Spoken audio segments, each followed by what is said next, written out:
Taking a few deep, slow inhales and exhales.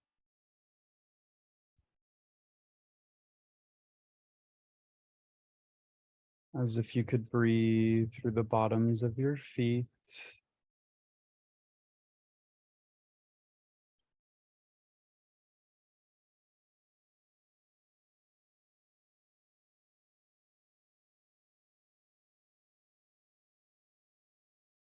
Invoking the energies of the earth to rise and meet your feet. Grounding any excess energy in the nervous system.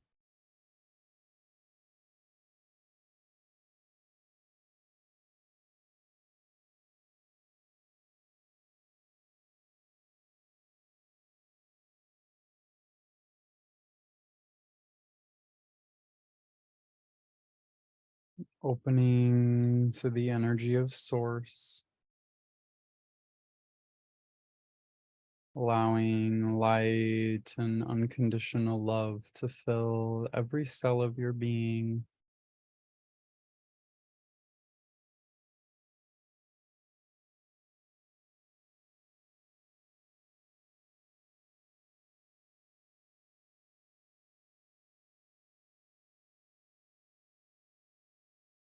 Allowing any unhealthy energies to be pulled, released, and cleared from the body.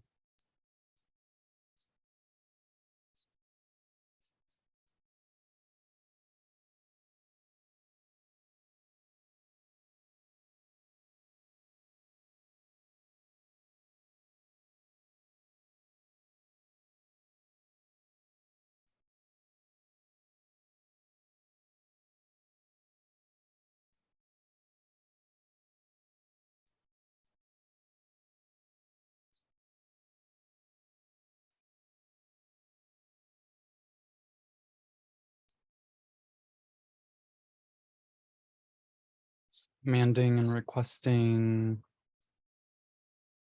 that today be the most miraculous, transformative, healing, resolving,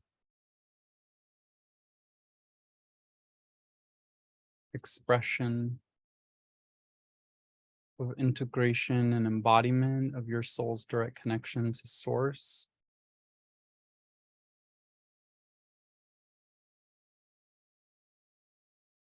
Through the vibrational tool and technology of the throat, that all activations, downloads, initiations, integrations, and embodiments for the anatomy of prayer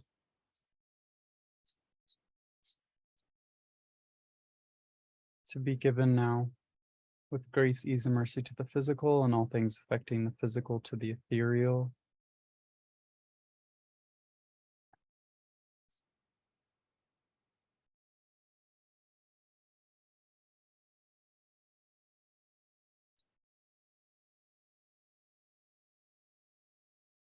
Activating gifts of clear audience,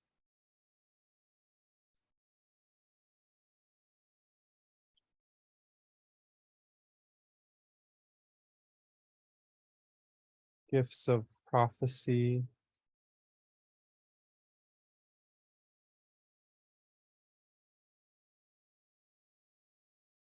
gifts of channeling,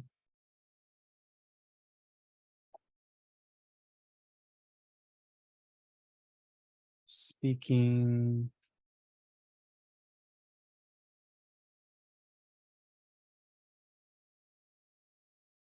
the gifts of integrity,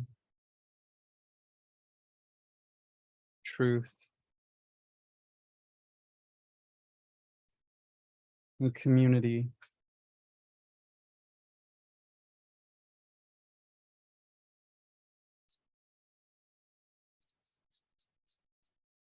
It's through the throat that we come together.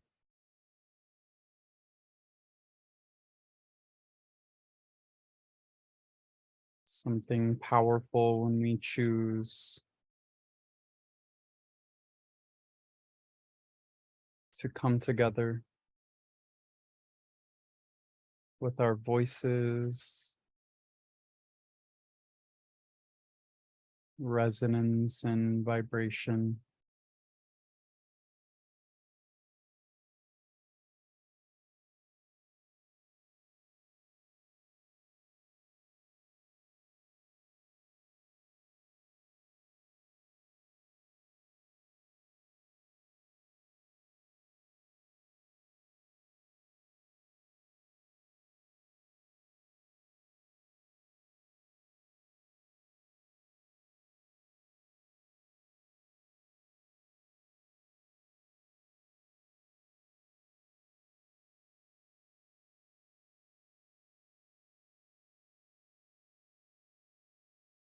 And the gift of silence.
Resting, relaxing, unwinding.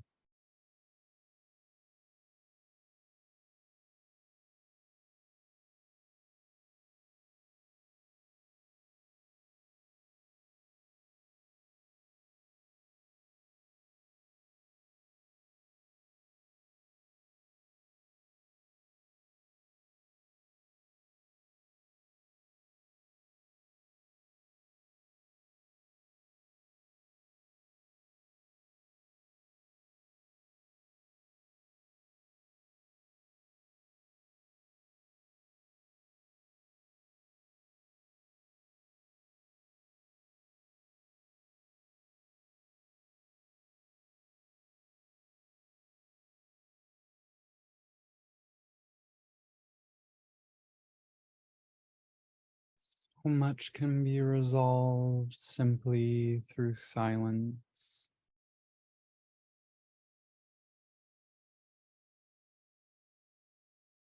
Noticing the tendencies to want more information or to speak more information, but often the gaps between giving or receiving information is actually simply showing you the depth to the quality of the information that will be received or given.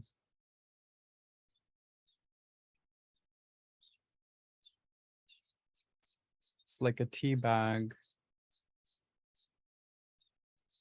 You dip the tea bag quickly, it will be a very light tea. You let the tea bag steep in silence. The aroma, the taste, the color, everything will be more saturated. The richness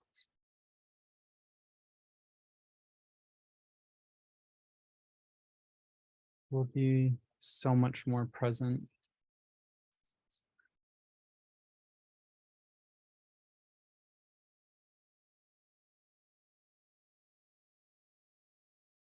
How are we using what we say?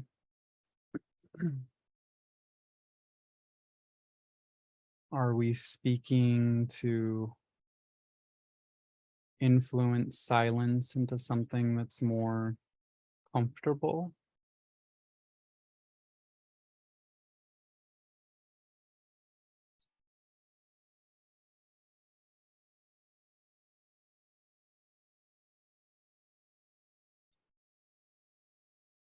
And this isn't about analysis of self in order to figure out what's wrong. It's feeling the depth of how the soul is integrated into the body. Because again, every dis-ease, every disorder is remedied by the soul being integrated into the body.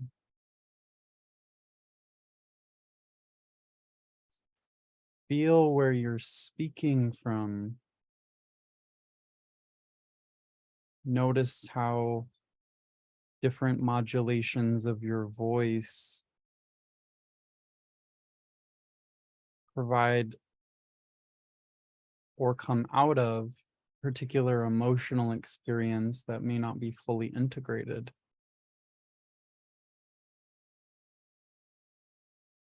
When you're nervous, notice where you're speaking from.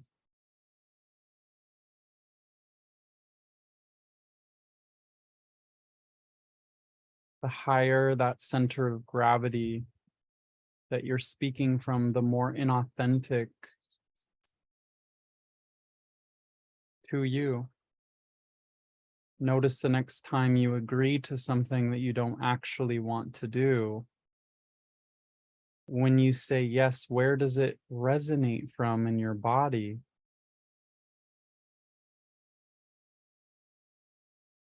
Is it exclusively in the mind?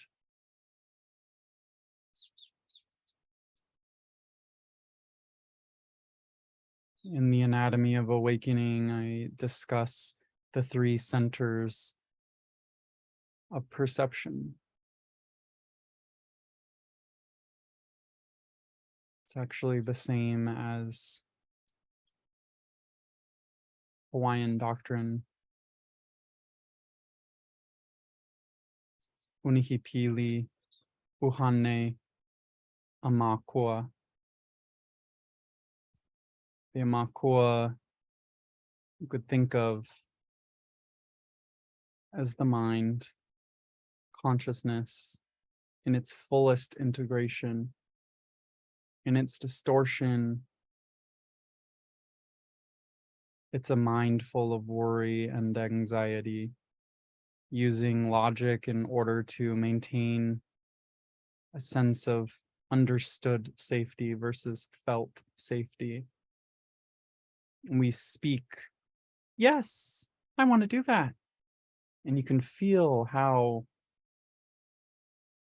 not even in the body that sound is.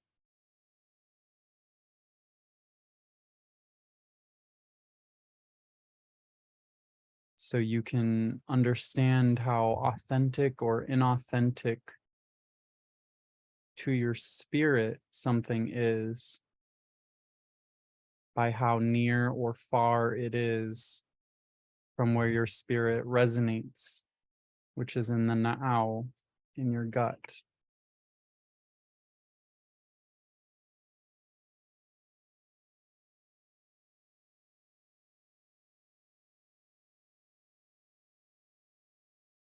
The throat is used as a great tool of manipulation. We are here to manipulate energy. Everything in life is manipulated energy. People think about the word as manipulation as something wrong. Manipulation simply is. Who are you manipulating for?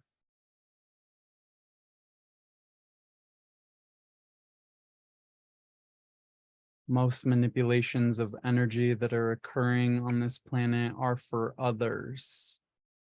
But you can see in that distortion how entangled of a mess we've created, because it's not in alignment with spirit.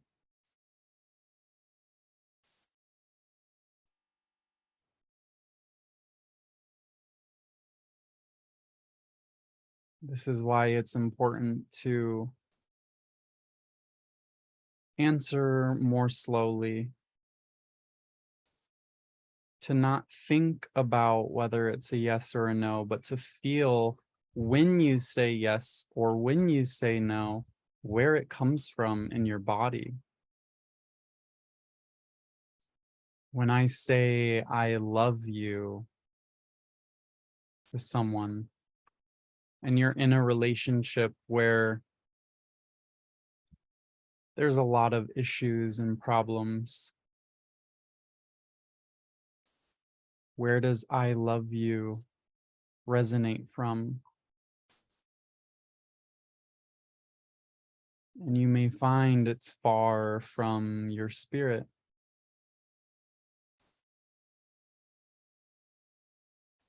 And the remedy for this is discovering what needs to change in order for you to feel I love you from the deepest parts of alignment with your spirit.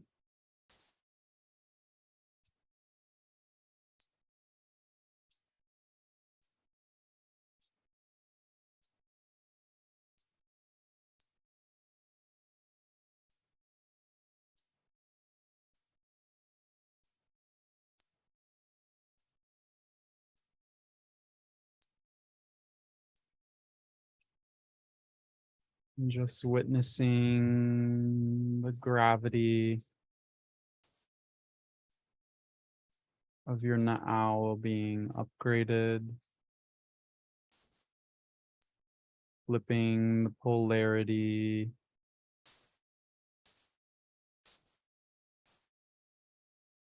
so that your spirit is more familiar than the escape of the mind.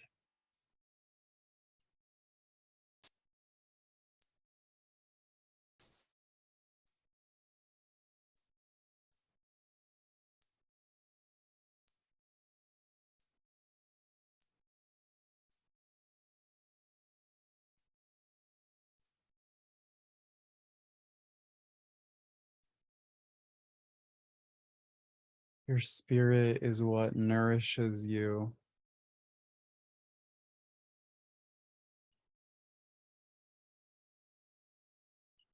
The mind is simply the resource of your Na'au to refine that nourishment.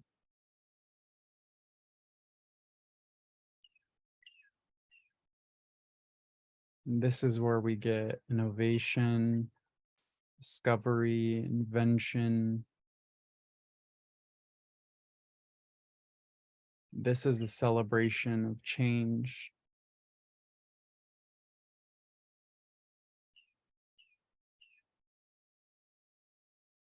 You don't have to be worthy in order to make different choices. You just have to make a different choice. The worthiness is what comes afterwards, simply as a reflection of the choices that you make.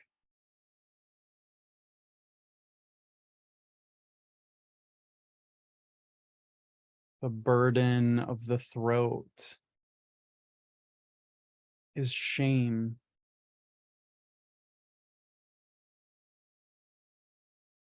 Take away the H and it's just same. We feel shame by creating the same things over and over and over again. And it's not a matter of right or wrong. It's just that life is inherently designed to encourage differentiation. And as I said earlier, through the throat, we create community, we connect. We share our resonance, our vibration, our voice with others. And this is how we connect in this world. However, the distortions of this area have led to incredible pain, incredible shaming of others. Because in that context of shaming another, it is that they are not doing the same thing as they are. And so they shame in order to adhere to consensus reality. Consensus reality is collapsed.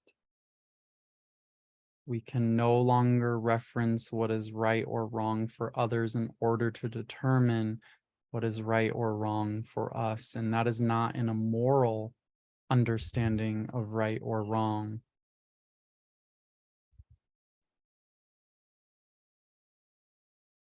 It's simply what works for you at this time.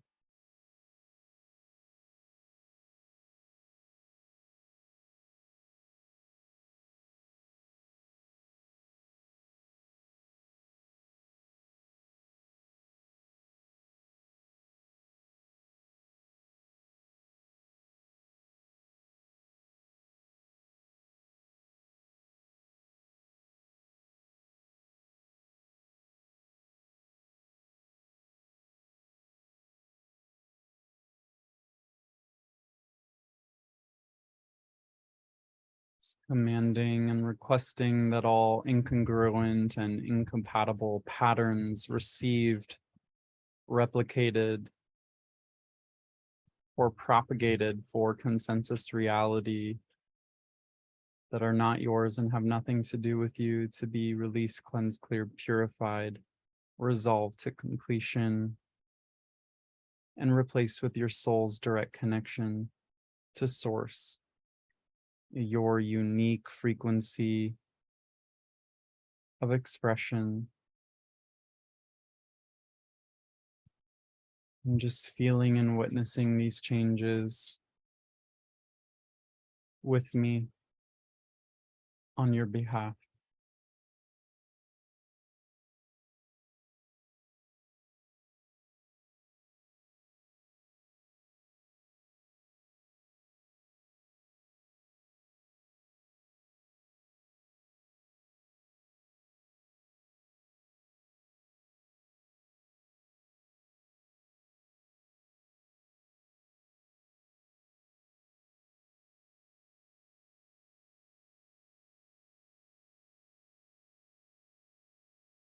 This area of the body is also a wind gate.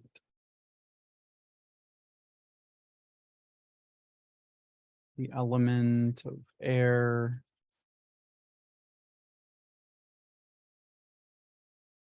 You can always understand the quality of someone's vibration through the way that their breath is formulated,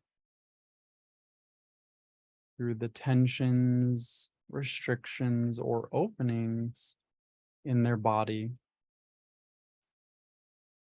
The sound and quality of someone's voice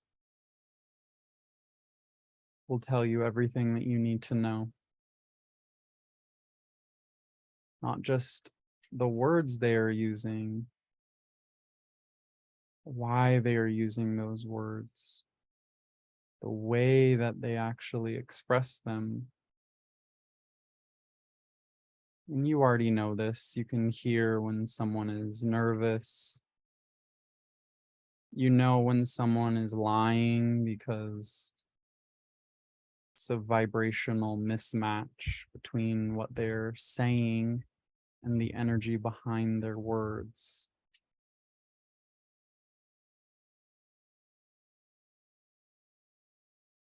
Really good liars are just those who have actually convinced themselves of their own lies.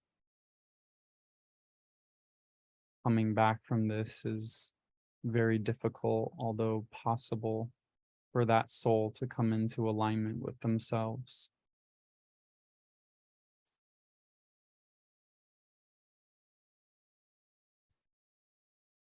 So, in your own journey of integration of your soul into your body, the power of your voice is one of your greatest tools. You can tell, you can read your own subconscious just by listening to what you say and how it feels in your body.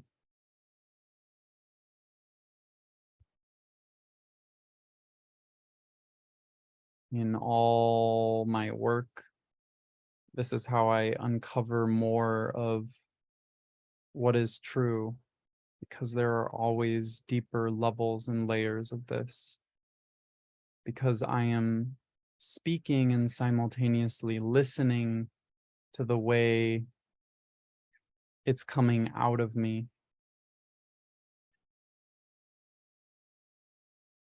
You can always find a deeper layer. Some of us are external processors, so it's important for us to share our issues with the world around us, with our friends, with family, therapist of some sort. But most important is just speaking out loud to yourself.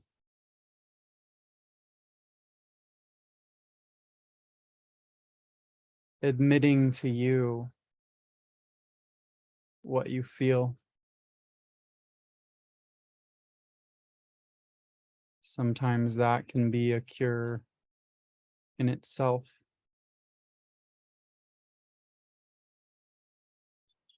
I've witnessed in my own body dis-ease instantaneously vanish by simply agreeing to something different than what I was previously thinking out loud. The thought being, I can't trust him, transformed into, can I trust myself? And the answer was yes. And instantaneously, my symptoms disappeared.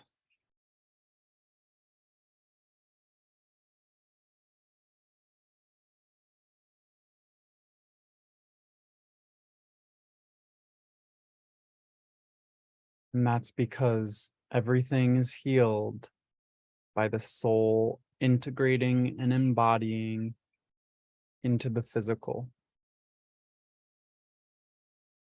until there is no separation between the two.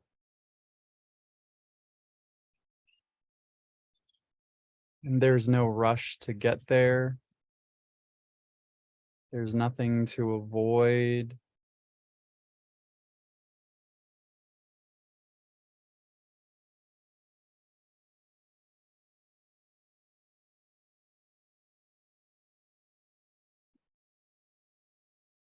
Simply the joy of arriving deeper and deeper into the authenticity, because you realize that anything that is inauthentic to you, that you feel shame about, is just information that you are surpassing as you integrate into the body. It is just giving you feedback to tell you You want to go into soul integration and embodiment, and this expression is not it.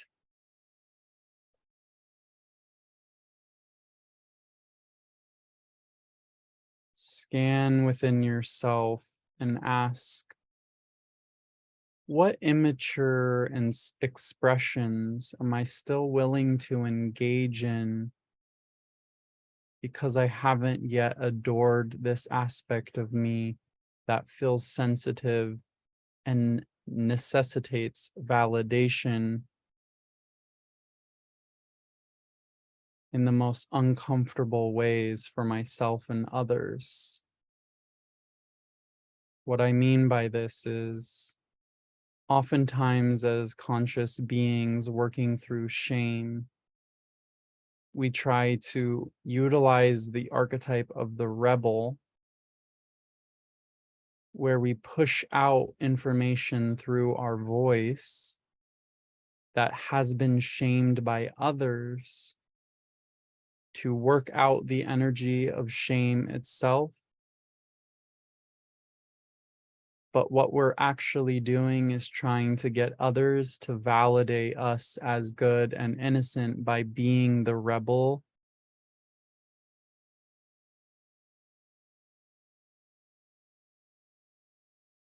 to win approval so that we can be ourselves. The unfortunate thing with this process is that the rebel exists as a fragmentation from the now, the gut, in the heart. No amount of loving this aspect of yourself will lead to integration into the gut. What's required is your silence and refusal to express this aspect when it is necessary, and you will know that by the uncomfortability through which expressing it feels. It doesn't make it wrong. It's just information that we call shame, which is just telling your nervous system, your spirit, we're really done expressing this aspect. It's time to move on. It's time to mature. I love you. I'm not abandoning you, but I'm ready to be who I'm truly here to be.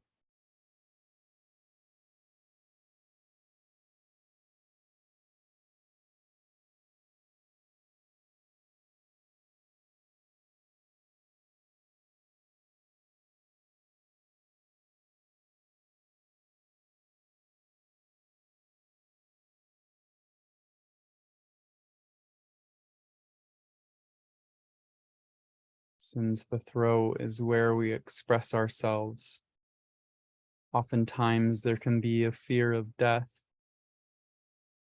If I'm used to expressing myself in a particular way, if I stop expressing myself in this way, the idea sometimes is it means that I was wrong, that something was shameful about what I was doing, being, expressing.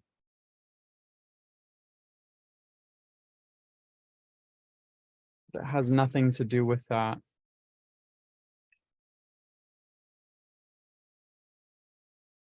It's that when you cease being a particular way, you give yourself an opportunity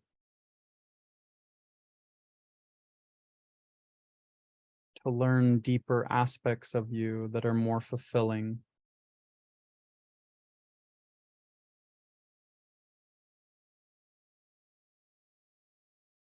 So next time you're feeling social anxiety,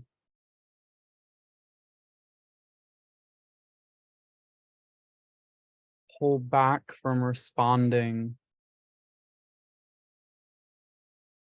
unless you know that expression is going to come from a deeper aspect of your being. And even though it may feel like a death of an aspect of your personality, it's simply the death of what was never you.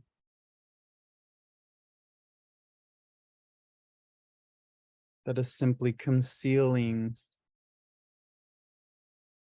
who you truly are. And at first, it was helpful to express in the way that you did, to be the way that you were, because you needed to see yourself compassionately.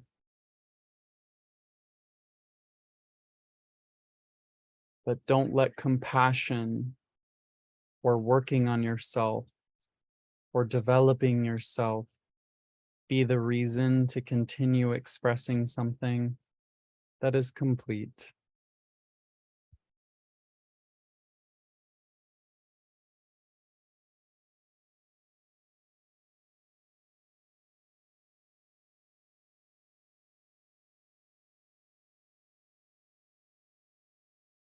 For men,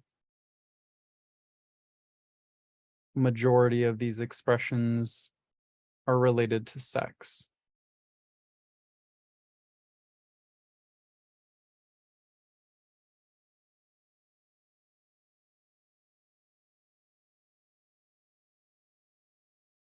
And the reason for this is because the male energy, and this is regardless of the actual sex that you're born, the male energy in us, the masculine energy, is driven by sexual life force energy. And through purity culture and other systems of thought, software, so to speak, that energy became suppressed and distorted, and therefore it is seeking resolution by overexpressing.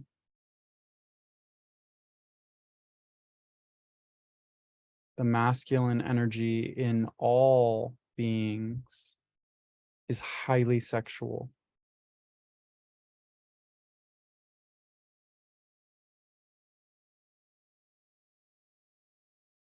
And this is beautiful and fine. And it must be matured in order for you to fully enjoy what it is, and to also cease to create more chaos for the feminine.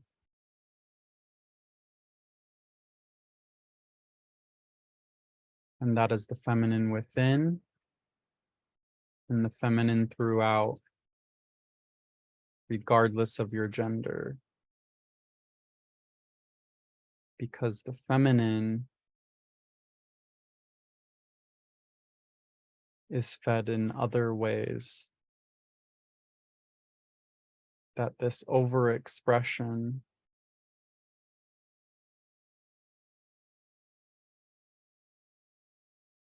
can't fully see or receive.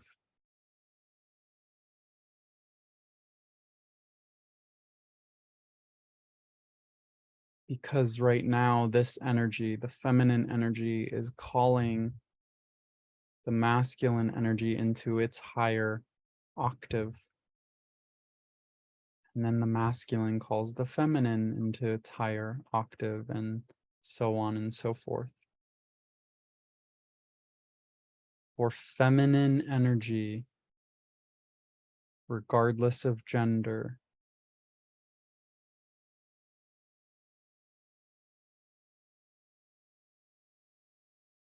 the trauma that is repeated over and over and over again, just like for the masculine energy, is the distortion around expressing with sex, is expressing with gossip,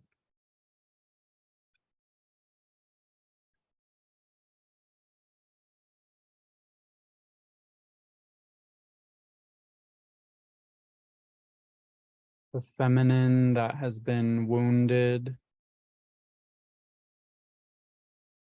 by both feminine and masculine energy expresses its distortions through gossip. And gossip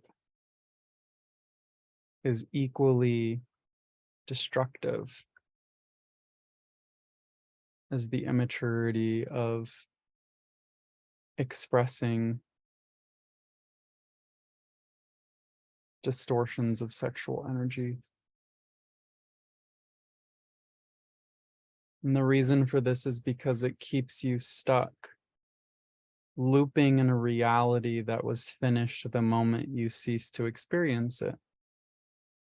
Gossip is reliving over and over and over again. And part of this is a medicine and part of it is a poison, and it depends on how much you're utilizing it. But it's not gossip so long as you can tell that story without using their name. And what that means is that if you try and not use someone's name in a story that you're explaining, it's more likely that you'll be sharing emotions that you're having versus what someone else did, which 9 times out of 10, while factual from your perspective, is also a projection of what you're working through. And so it is not necessarily wrong, but it is certainly inefficient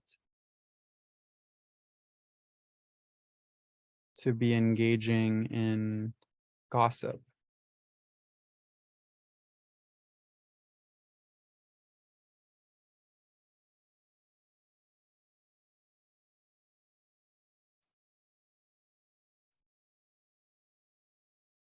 The wounding of gossip is created out of not being listened to.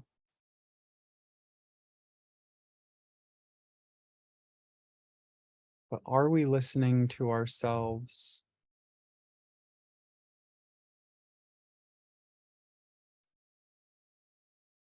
Are we allowing our pain to be truly heard? Or are we simply trying to change what we feel into something else?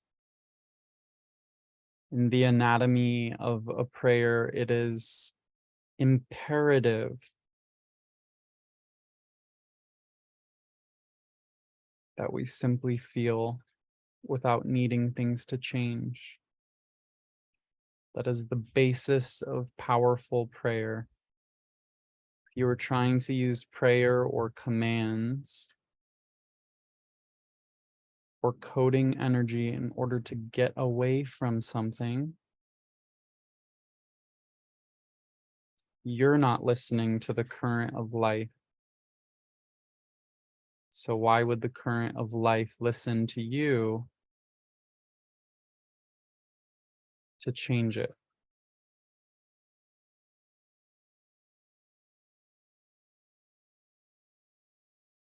When you're in alignment, when you're oriented towards integration and embodiment of your soul, and you're using prayer in that way, when you are commanding life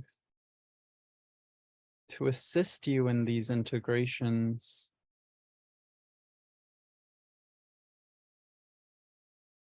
then you and life are conspiring together for the purpose of your highest and fullest potential and form.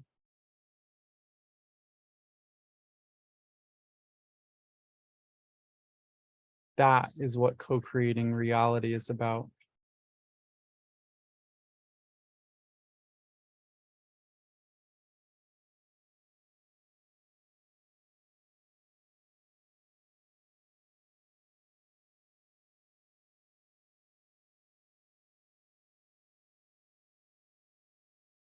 Manifestation has become a sort of crack cocaine,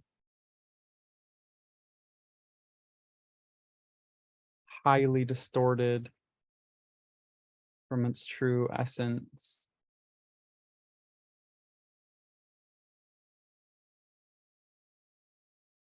And as those years ago,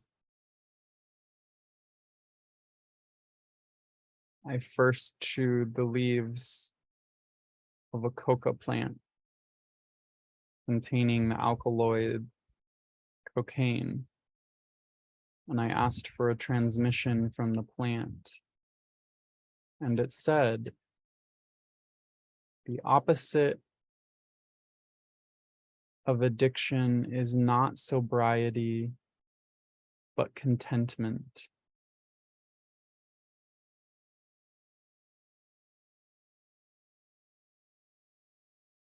The leaves of a coca plant are not addictive.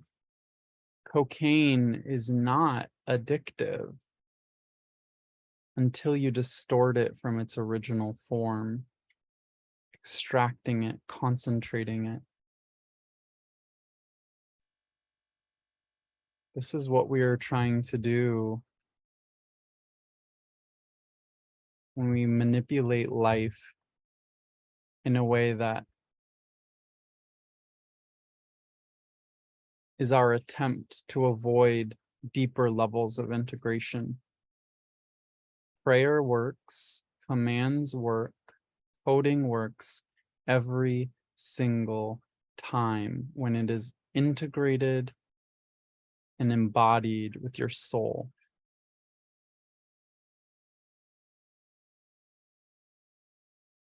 It may still take time. A lot of the times it is instantaneous. There are many factors that decide this.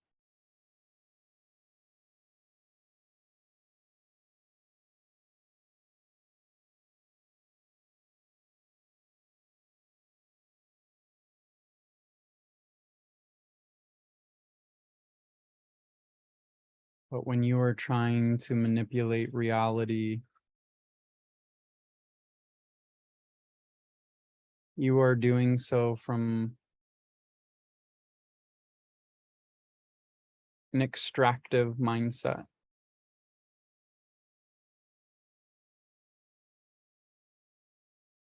The energetic dynamics, the structure, the architecture for extraction is finished. And reality is completing that integration. And therefore, every aspect of your life must be upgraded so that the energy of extraction is fully transmuted into that which is regenerative.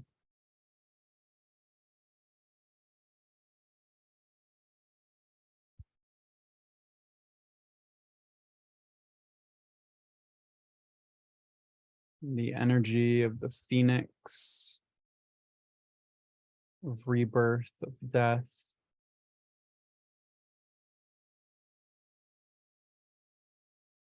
It's an honoring of the integration of the soul.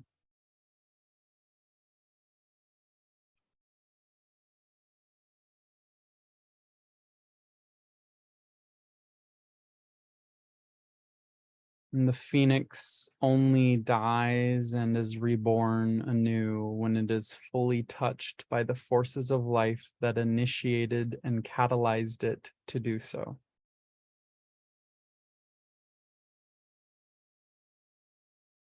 I was told I was going to die, and I had to die in order to be resurrected.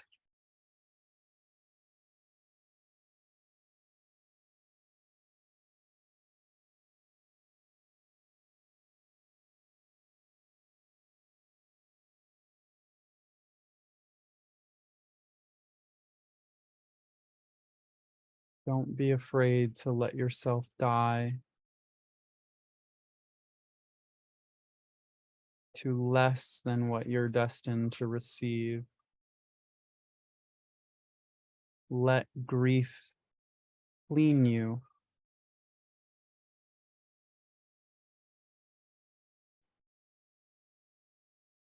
Let sadness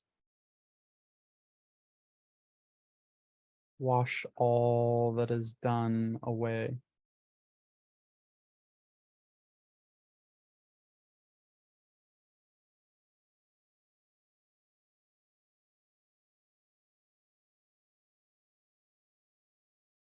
Observe sorrow,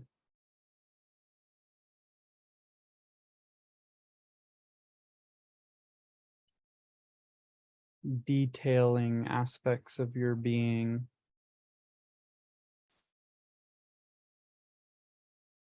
With a gentle brush, sweeping away what can no longer move forward with you.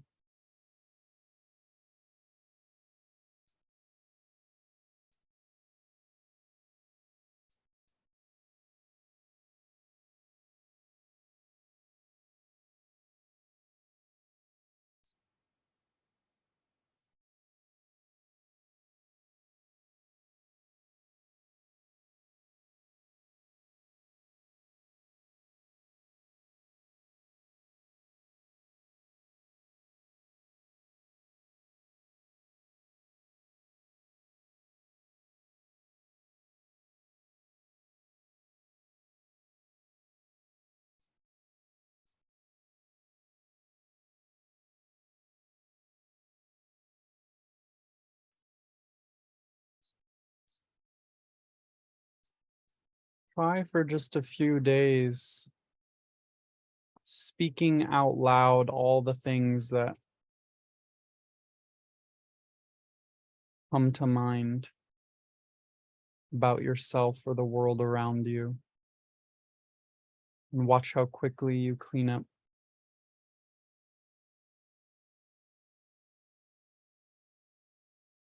Could you even speak out loud the things that you think about yourself?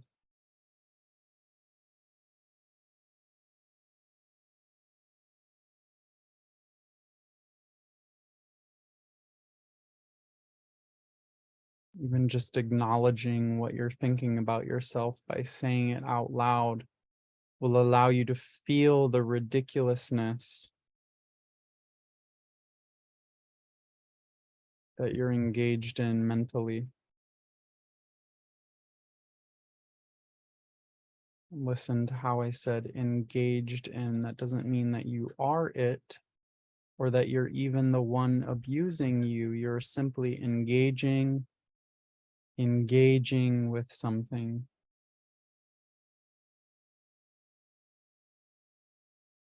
A gauge, a gear. What wheels are you spinning?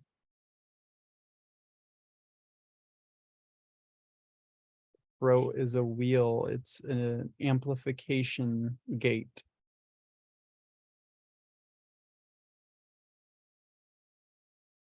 It amplifies or filters between the mind and the heart.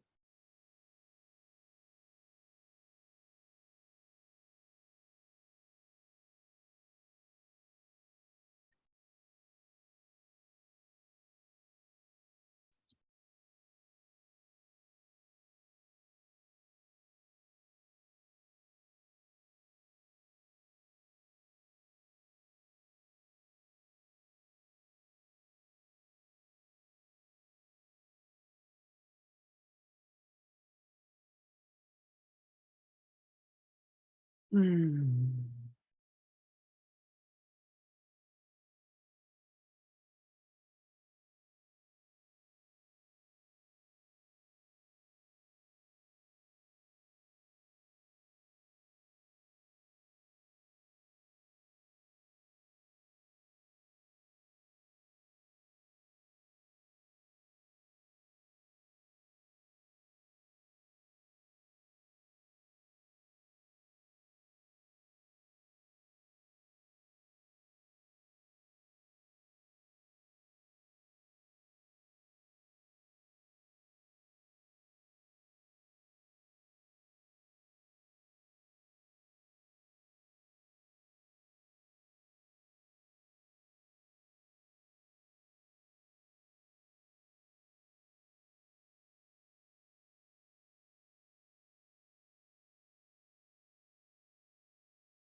Asking your angels and guides and your soul's direct connection to source.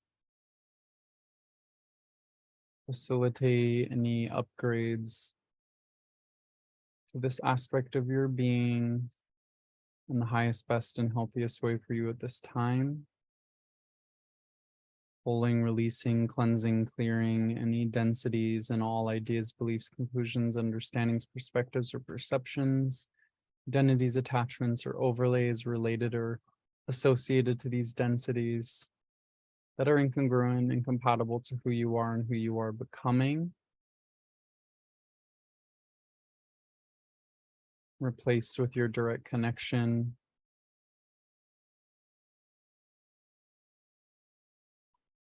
and the fullest, deepest, clearest expression of your soul and form at this time. Thank you, show me.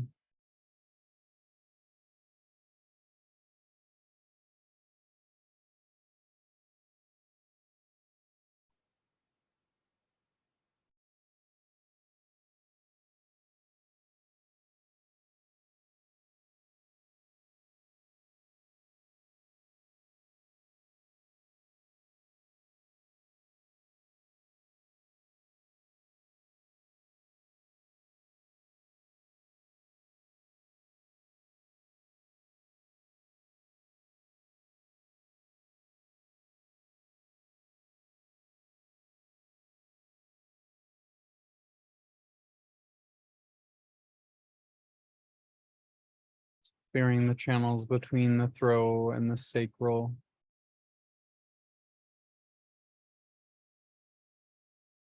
All aspects of consciousness that are seeking expression,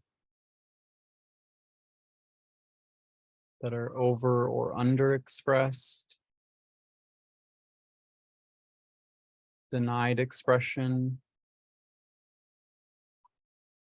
all desires that are ready to be fully realized, fully admitted or expressed.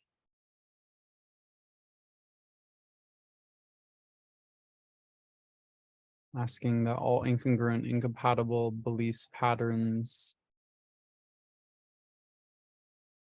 emotional waves, and thought forms in the way of these full expressions to be released, cleansed, cleared, purified on all layers and levels as appropriate.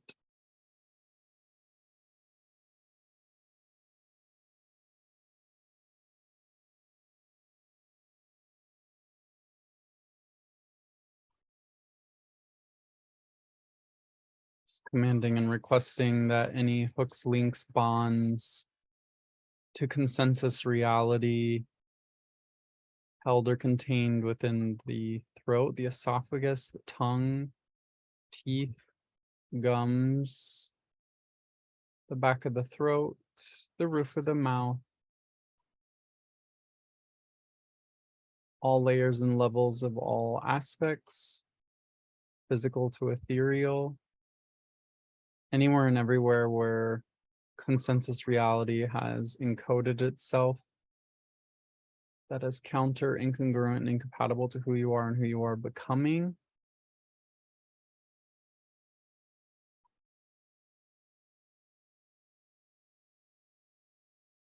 Throughout all connections of space in this area of the body, including the sinuses, ears, opening into the respiratory,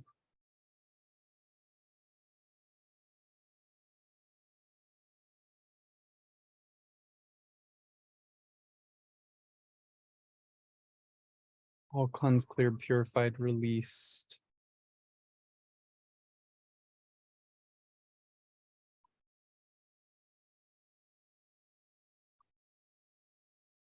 Just witnessing the frequency of your soul coming into deeper alignment with who you truly are, your unique frequency of life that only you can express.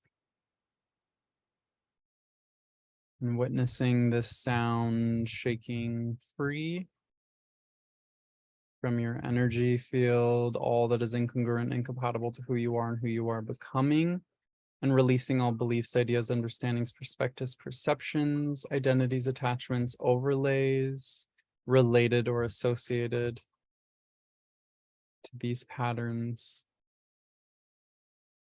Also release, cleanse, clear, purified to completion.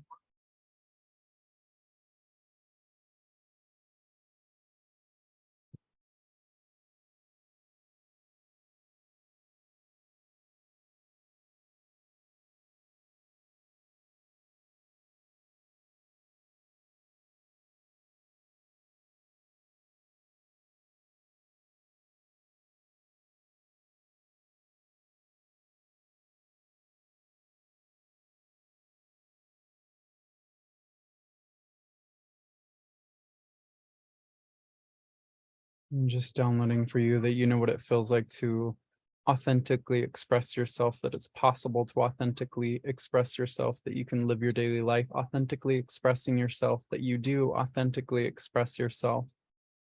That you have sources, truth, definition, and value of authentically expressing yourself.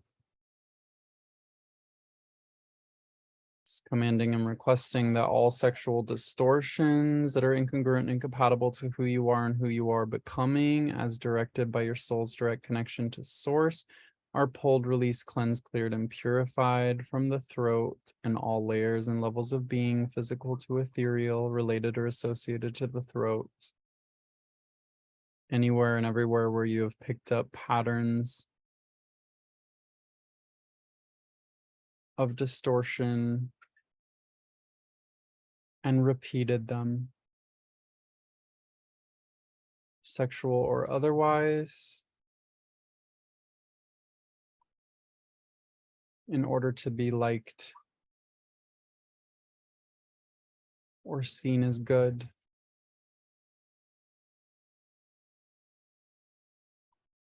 So witnessing these changes.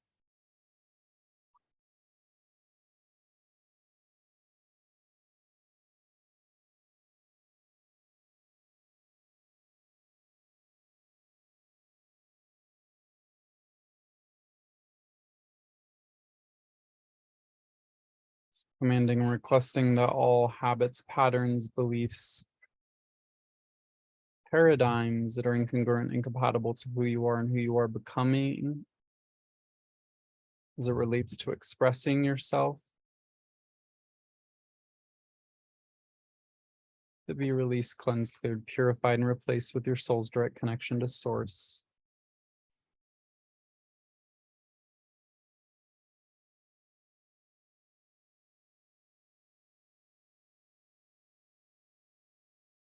So opening a portal of completing expressions, witnessing this opening and giving your offering to it. Whatever needs to be expressed that you haven't expressed, just allowing this to be moved into the portal of completion, completing all expressions, witnessing waves, patterns, frequencies, in full grace, ease, mercy, and love being fully expressed.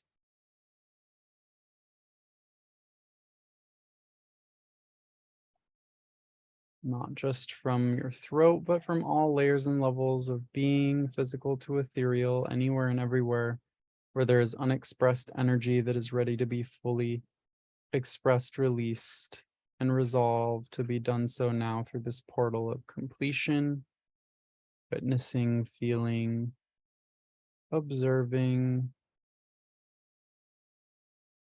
these integrations.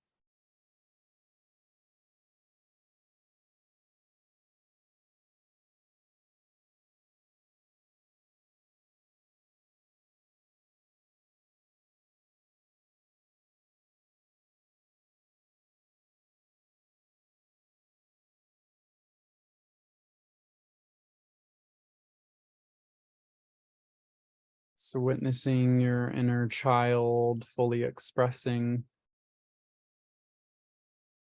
anywhere and everywhere where maturity has been stoppered by any particular trauma or experience that's ready to be fully, completely released, resolved, integrated, and embodied at this time to be completed through the portal of completion, resolving all conflicts and conflict shocks at the brain, psyche, tissue, organ, and cell levels with grace, ease, and mercy.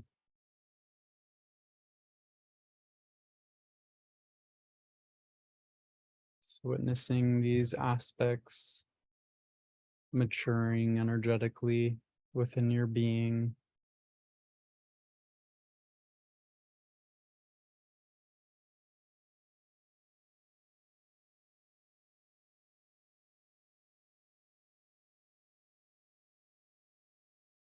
Commanding and requesting that any aspects related or associated to social anxiety,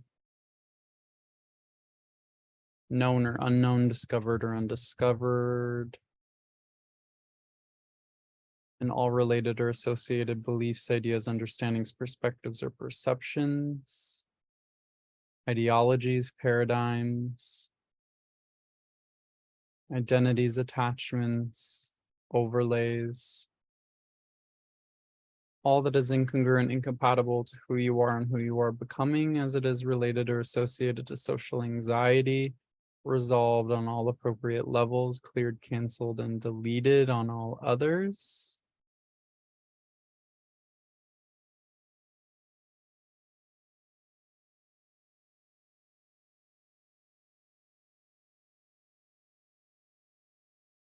Replacing it with your soul's direct connection.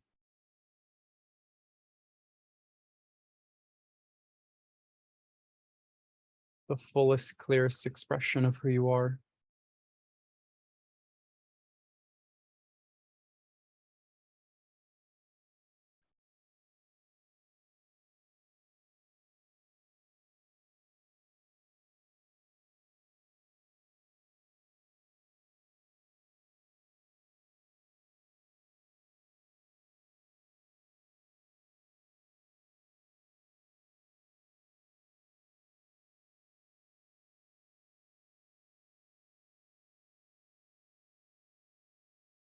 Commanding and requesting that anywhere and everywhere where you were shamed for any expression by others, knowingly or unknowingly, asking that all of this shame be pulled, released, and resolved to completion, transmuted into harmless forms, sent back to the light, and replaced by your soul's direct connection to source. Your soul's autonomy and sovereignty in full recognition, and whatever else is required in order for these imprints to be fully resolved and replaced in the highest, best, and healthiest way. Thank you, show me.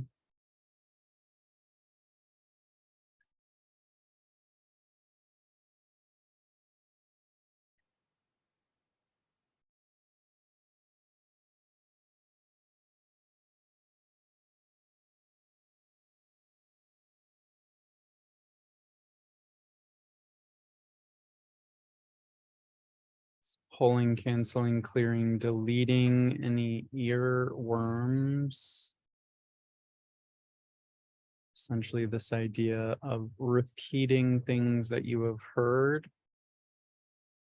repeating frequencies, ideas, beliefs, conclusions, understandings, perspectives, or perceptions, knowingly or unknowingly, in order to receive validation within consensus reality, all cleared, canceled, pulled, resolved on all levels,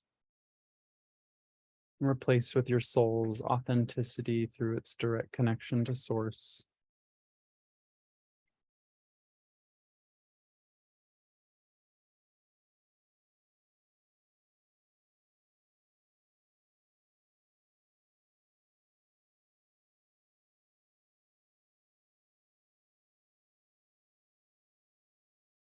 Anywhere and everywhere where you have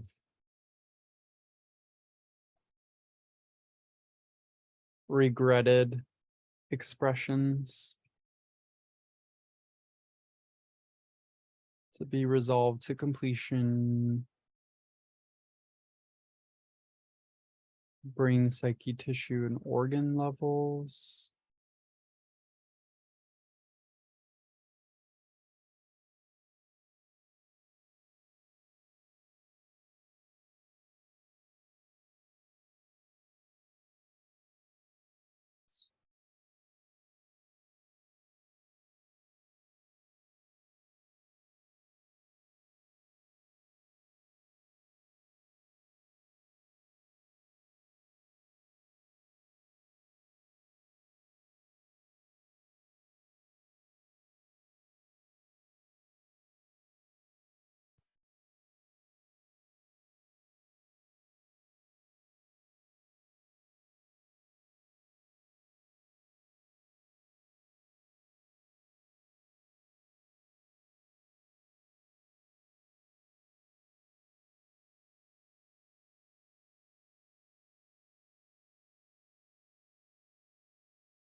Pulling, releasing, cleansing, clearing all ideas, beliefs, conclusions, understandings, perspectives, or perceptions related or associated to escaping reality.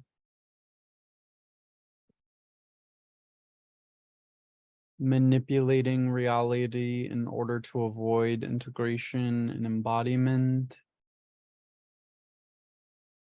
Asking that these patterns be resolved to completion in the highest, best, and healthiest way for you at this time.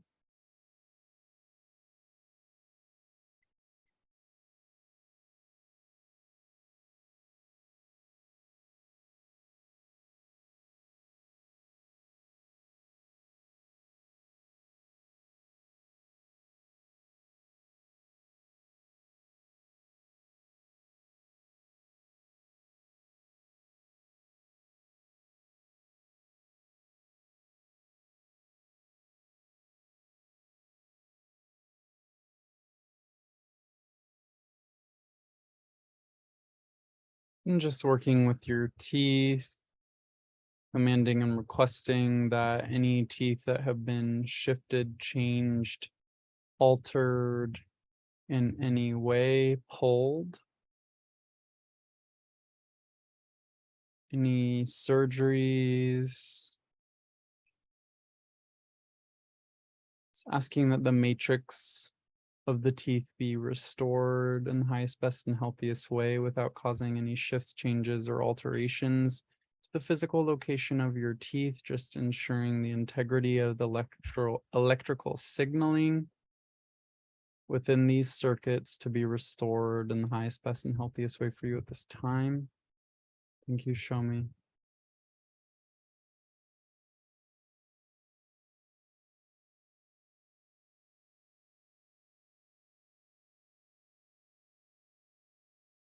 Asking that any worthiness, conflicts related or associated to any teeth issues resolved in the highest, best, and healthiest way.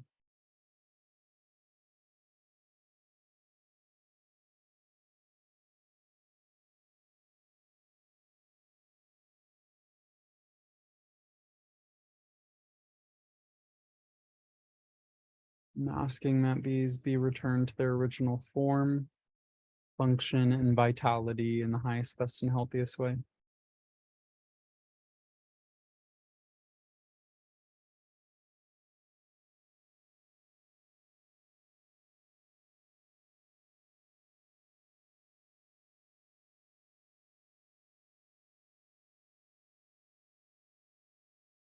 Commanding and requesting that all projections, misperceptions, and all information that's incongruent, incompatible to who you are and who you are becoming, held or contained within your teeth, within your jaw or gums, be pulled, released, cleansed, cleared, purified, sent back to the light, replaced in the highest, best, and healthiest way in accordance to your soul's direct connection Witnessing strength, any adjustments. You may feel some unwinding patterns here. Just relaxing your jaw.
Just commanding and requesting that all the nerves between the nervous system and the teeth, all pathways connected to the teeth, known or unknown, discovered or undiscovered, are all resolved of any distortions or static, clearing any influences, all ideas, beliefs, conclusions, understandings, perspectives, or perceptions related or associated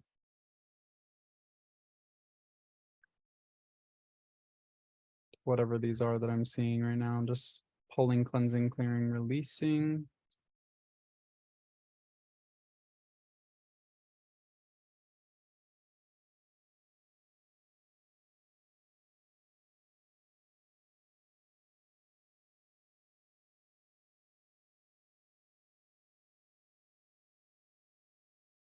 The teeth are just letting me know that they want to be seen. Just commanding and requesting that all distortions of image related or associated to teeth projected on by ourselves or through reality as it relates to consensus reality, perceptions, ideas, beliefs, conclusions, understandings of beauty, beauty standards that are inorganic, incompatible, and incongruent to who you are and who you are becoming. Ask that these be pulled, released, cleansed, and resolved. And that any pain that the consciousness of your teeth have received in correction of alignment, let this also be resolved to completion, and that your teeth don't have to move in order to resolve.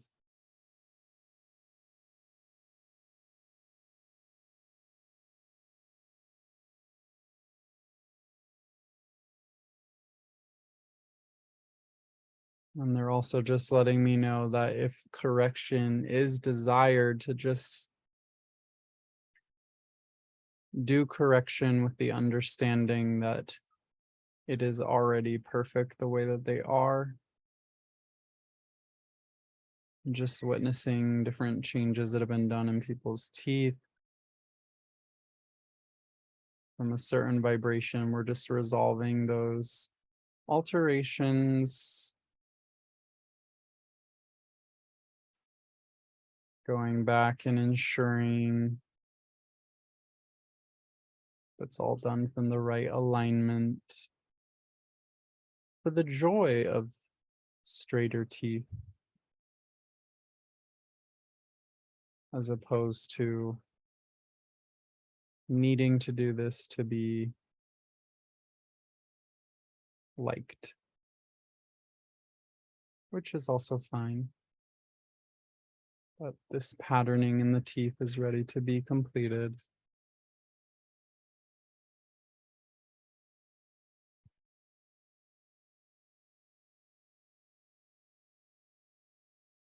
Just pulling, releasing, cleansing, clearing all expressions from the face, all patterns of tension created out of any distortions that are incongruent, incompatible to who you are and who you are becoming, all released from the proprioceptors of your face and any other ways that your body expresses itself through any distortions incongruent, incompatible to who you are and who you are becoming, asking that all ideas, beliefs, conclusions, understandings, perspectives, or perceptions that lead to these expressions are also released, cleansed, cleared, purified to completion.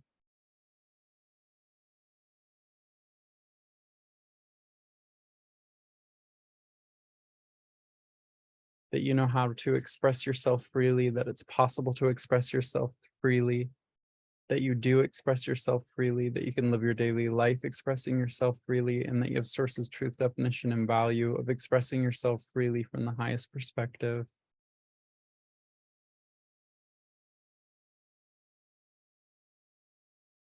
Calling on your soul's direct connection to widen, expand this area of the body known as your throat, the expression center,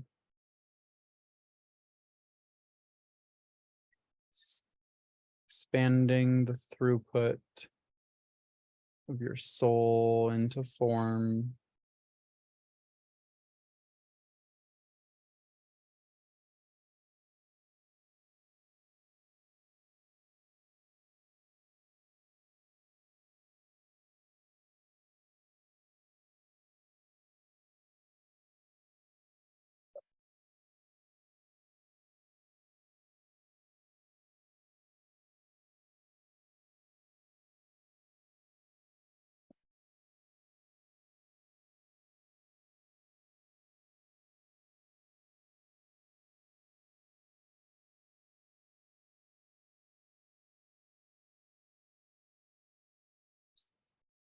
Moving the wind of the throat throughout the gut. It's asking that this release any stagnation, any na'au that's ready to be released, cleansed, cleared, resolved to completion. It's allowing the breath to purify, to filter any old stagnant information that's ready to be released and resolved, just staying present with any experience, emotion, thought that arises.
And allowing this expansion to be equally expressed throughout all layers and levels of being, anywhere and everywhere that needs to be updated, upgraded, activated in order for this to fully integrate and embody, equally expressed throughout all centers of perception and expression.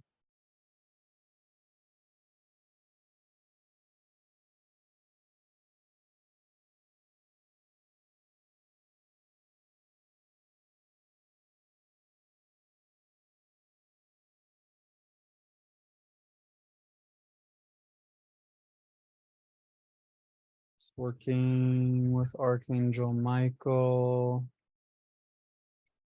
coming through really strongly right now.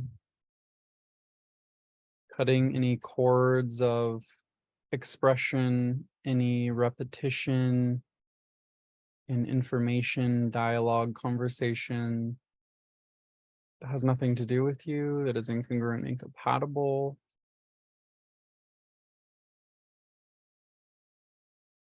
So witnessing chapters, stories, contracts being closed as it relates to ways of expressing yourself that are completed,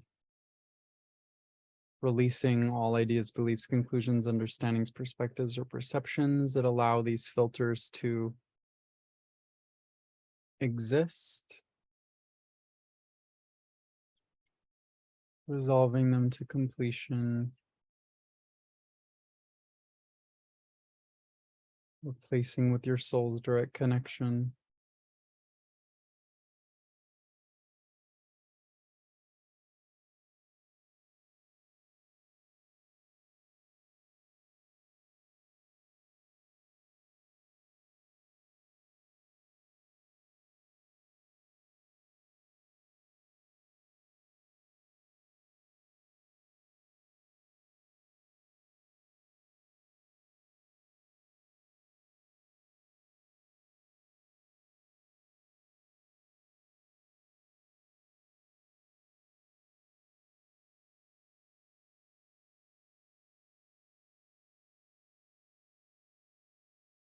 Witnessing more of this energy just being cleared out of the throat.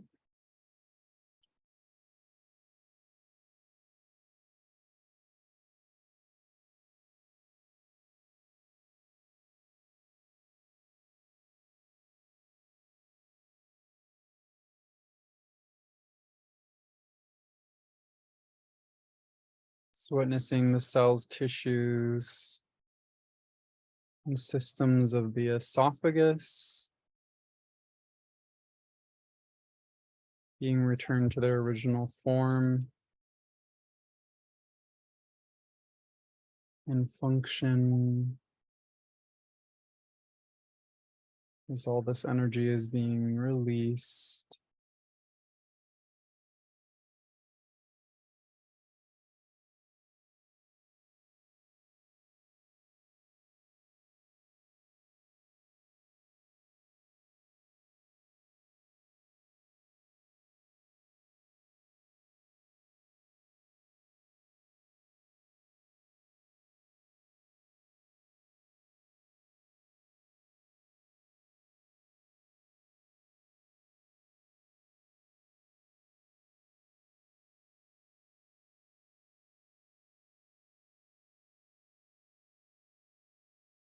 You know what it feels like to express yourself without needing others to agree.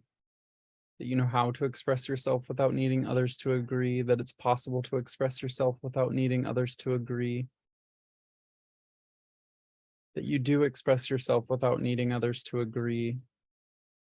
The of source's truth, definition, and value of expressing yourself without needing others to agree from the highest perspective.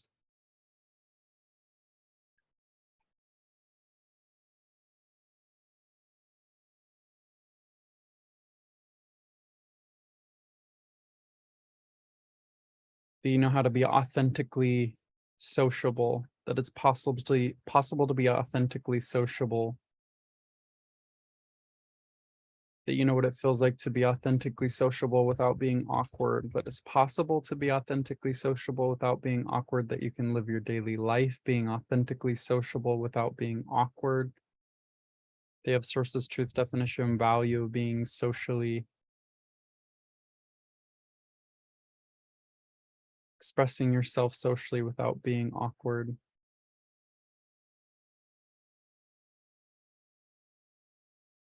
That you know that you have sources, truth, definition, and value of making mistakes from the highest perspective.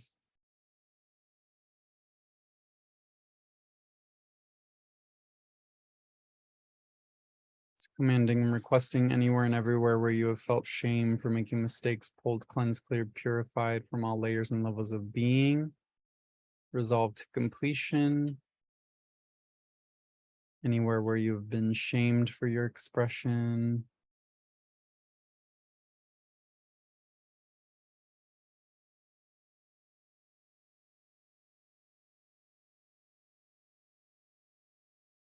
commanding and requesting that anywhere and everywhere in your DNA, in your personal history, historically, genetically, where you've been shamed for being different in any way, skin color, eye color, humor, attitude, sexuality, intelligence, interests, habits, ways of being, thinking, believing. It's asking that all of these aspects and more, known or unknown, discovered or undiscovered, are all released, cleansed, cleared, purified of all attachments to consensus reality that are incongruent and incompatible to who you are and who you are becoming, and allowing these to be reorganized into your authentic expression from the deepest, fullest aspect of your being, of soul embodiment and integration.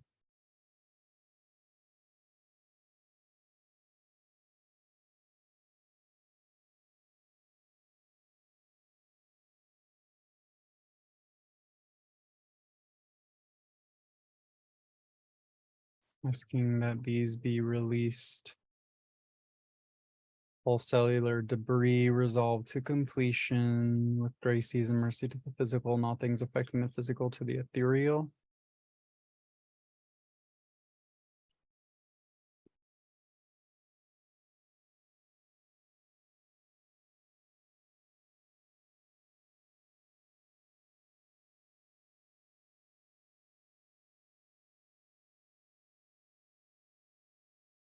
Do you know what it feels like to communicate with others without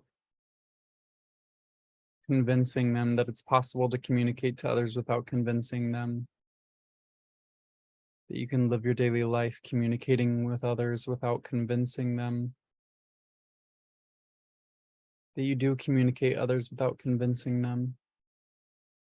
That you have sources, truth, definition, and value of communicating with others without convincing them. That you know what it feels like to share your authenticity. That it's possible to share your authenticity. That you can live your daily life sharing your authenticity, that you do share your own authenticity, and that you have sources, truth, definition, and value of sharing your authenticity from the highest perspective.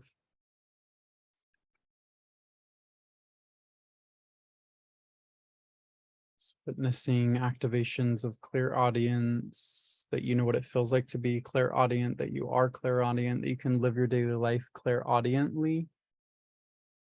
That you have sources, truth, definition, and value of being clairaudient from the highest perspective, that you are clairaudient.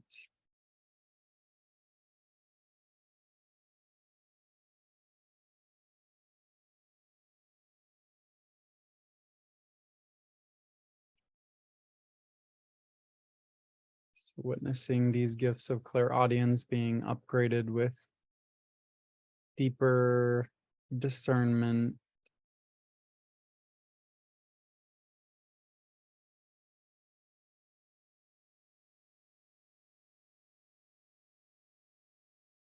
commanding and requesting that any frequencies of obedience to a higher force that are incongruent and incompatible to who you are and who you are becoming are all cut, released, and resolved as it's related to clairaudience, that you know that you can, that you have the right, and you should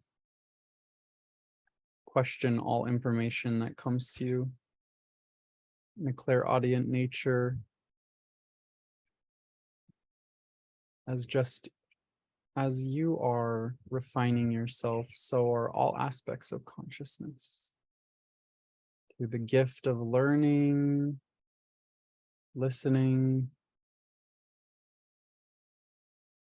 and through the refinement of questioning, evolution occurs, cutting all ties to obedience,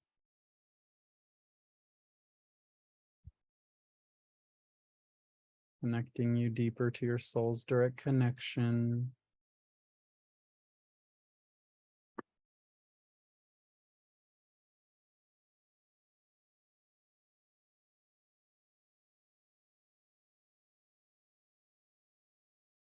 The of Source's truth, definition, and value of being sovereign and happy, that it's possible to be sovereign and happy, that you can live your daily life sovereign and happy, that you are sovereign and happy.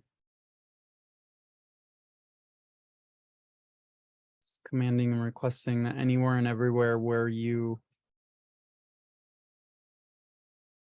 felt pain, experienced trauma, to being your authentic sovereign self, being rejected, anywhere and everywhere where you were rejected. Just asking that your soul's direct connection to Source and Source's love fill and resolve these areas to completion now.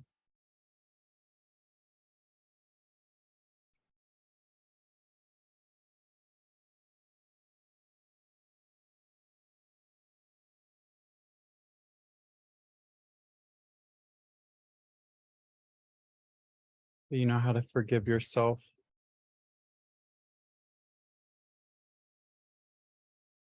That it's possible to forgive yourself, that you're worthy of forgiving yourself, that you're worthy of forgiveness,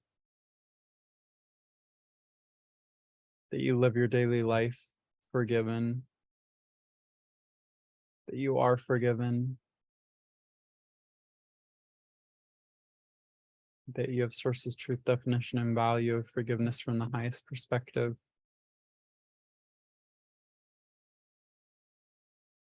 Pulling, releasing, cleansing, clearing all ideas, beliefs, conclusions, understandings, perspectives, or perceptions from consensus reality about forgiveness that are incongruent, incompatible to who you are and who you are becoming.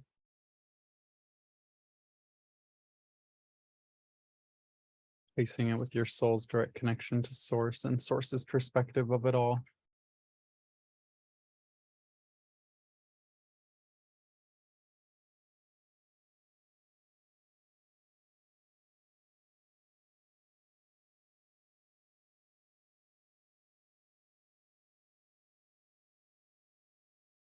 Of Source's truth, definition, and value of prayer, commanding and coding from the highest perspective.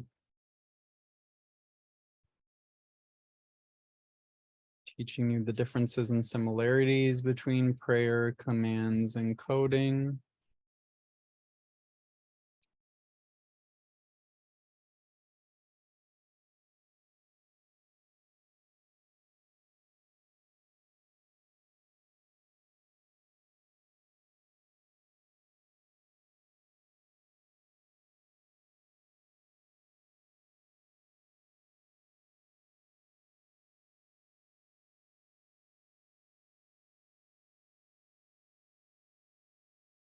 You know what it feels like to communicate authentically without attempting to avoid conflict in order to feel safe.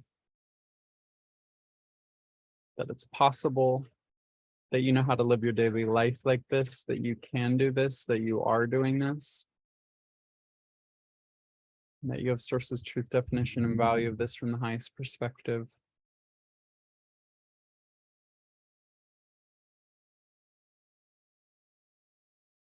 That you know how to handle conflict, that it's possible to handle conflict with grace and ease. That any conflict in your life is easily handled. You have Source's truth, definition, and value of handling conflict from the highest perspective.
You know what it feels like to pray in alignment with your soul, that it's possible to pray in alignment with your soul, that you can live your daily life praying in alignment to your soul. The of sources, truth, definition, and value of prayer in alignment to your soul from the highest perspective.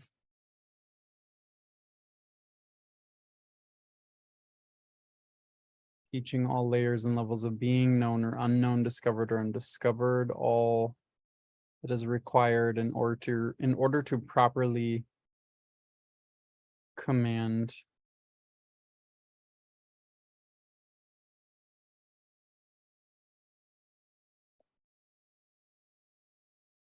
clearing the channels between the throat and the third eye.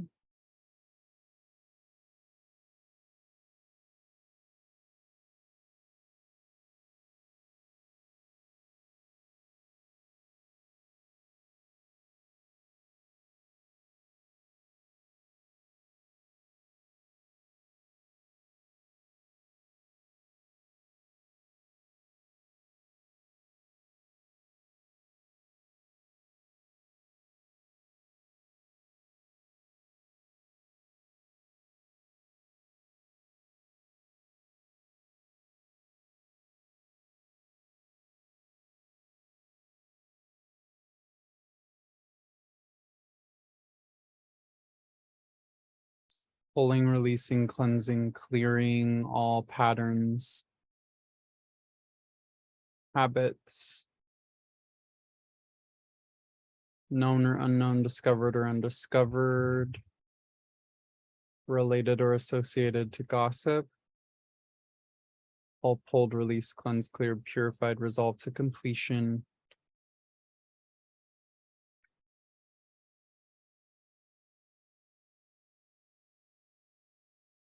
Replace with your soul's direct connection to source. That you know what it feels like to live life without gossip, that it's possible to live life without gossip. The of sources, truth, definition, and value of living life without gossip from the highest perspective.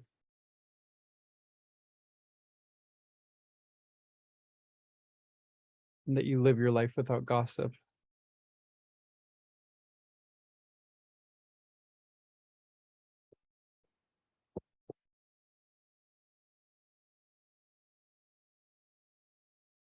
And just asking the angels of integration to continue integrating these energies in the highest, best, and healthiest way.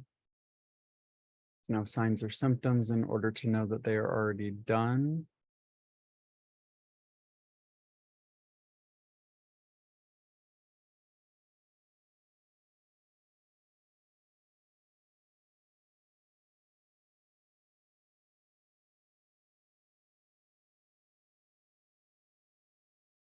Why is gossip so important to integrate in order for this aspect of our journey together to come into integration? Gossip is a way that we avoid the initiations of life.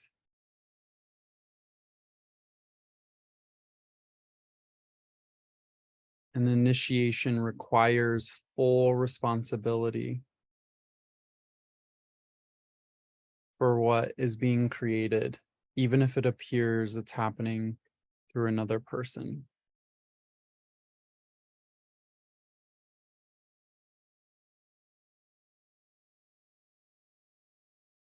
Now, that doesn't mean that because someone else is behaving in a certain way, you're to blame.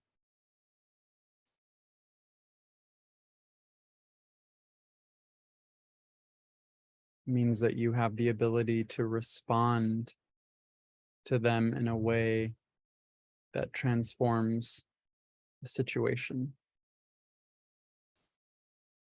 And sometimes that transformation is you leaving, because just because you can transmute what we can call negativity doesn't mean that you have to or that you should.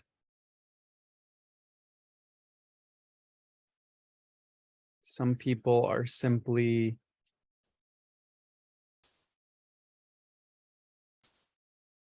designed to wear your tendency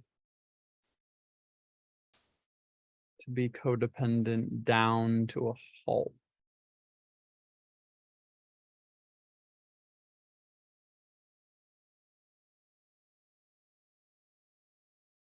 Most toxic relationships can be the most liberating ones when it is your soul that is looking at these situations and how to integrate them.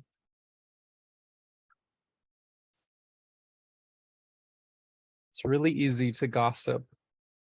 It's really easy to blame others for what is in our reality around us, for what they bring to the table or seemingly don't.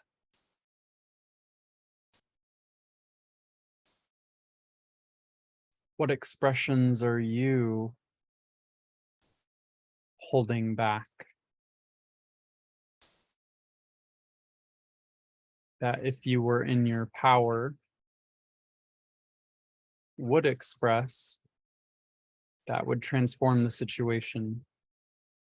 This could be something that's happening currently,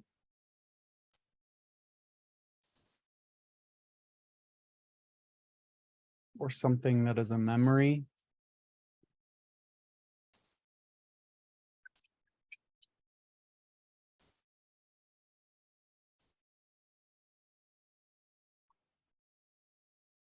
Sometimes all you need to say in order to resolve a memory is holding that person in your heart, thinking about them, a little smile on your face, just fuck you, and allowing yourself to actually express something like that if it feels authentic. So many of us are trying to be good spiritual boys and girls, but we cut the ties just now to this sort of obedience to purity, this idea of purity that we must obey or be punished by either hell or bad manifestations. This is all superstitious.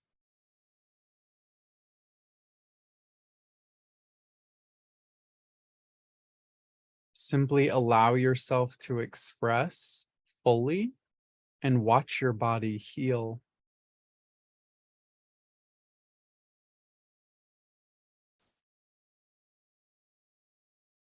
This is the portal where we make things real.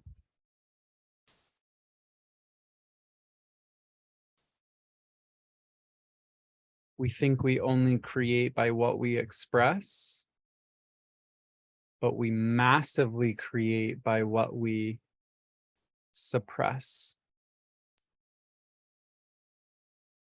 by what we do not express. That is equally a creation. And that can be used potently or not.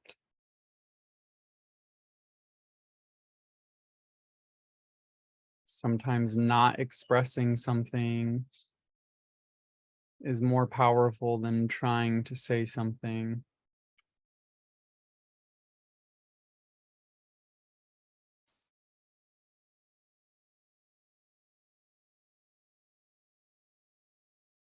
I had a client the other day, and typically what I do with clients is sit down and drop us into a meditation after they tell me what they're going through or not, and just scan and see what needs to be worked through and code it.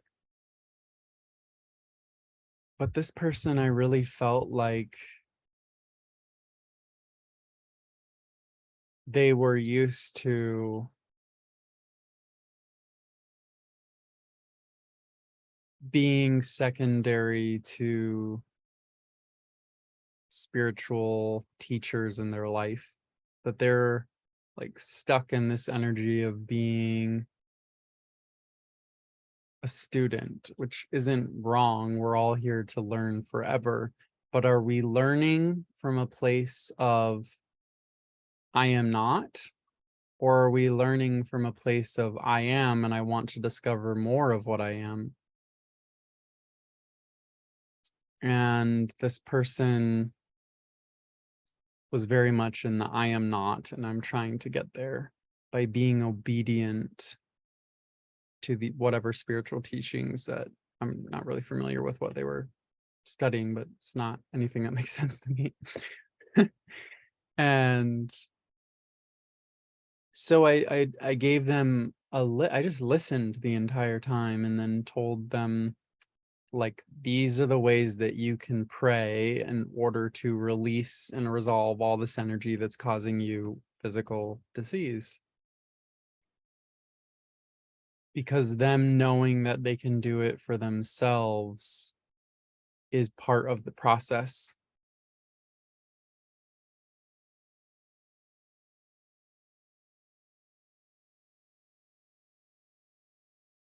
And partly that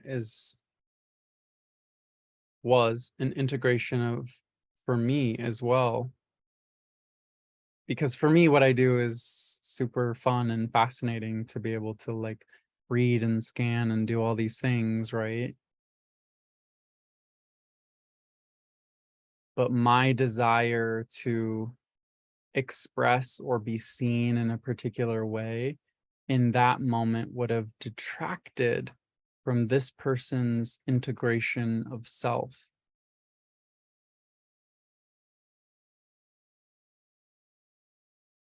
So begin to look at things in your own life. Is this helping or hurting my integration?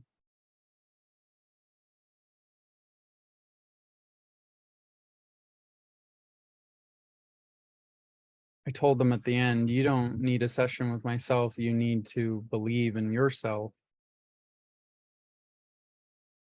So I can put some guiding principles on how to do it. But it's more empowering right now for you to do that for you.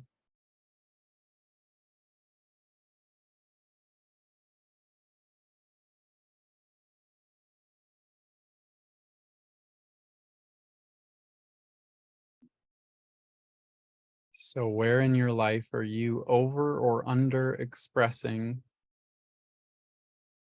in order to avoid a deeper integration?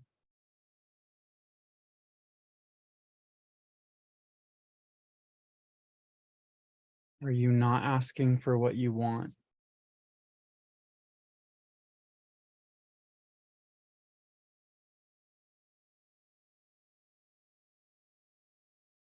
In relationships that can result in resentment, in business that can show up as lack of sales.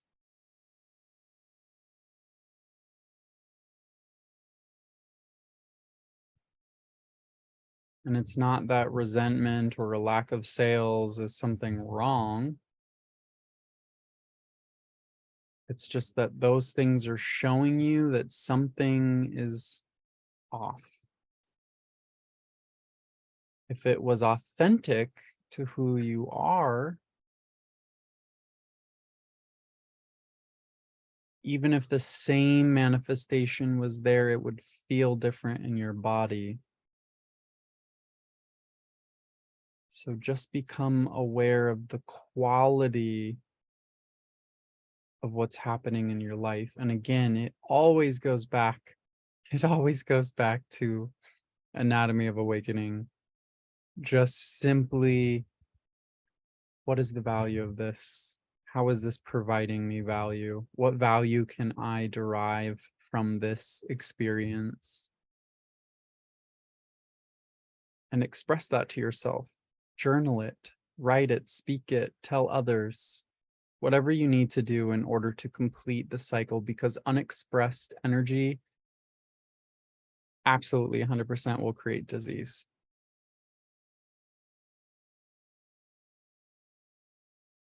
And the reason it creates disease is because it's uneasy.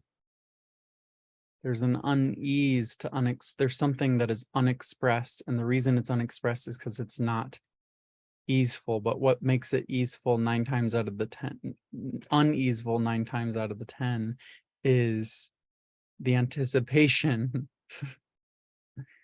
And we have to correct. We must correct the alignment to anticipation, because that is the difference between the joy of deeper soulful integration and embodiment, or anxiety around another lesson that you're trying to get. There's nothing wrong with you. And maybe thinking of everything as a lesson is just a subtle way in which you torture yourself into obedience, and that age and day is over. This is simply about alignment with what feels good to you, what expressions really feel good to you, and how deep in your body do those expressions feel.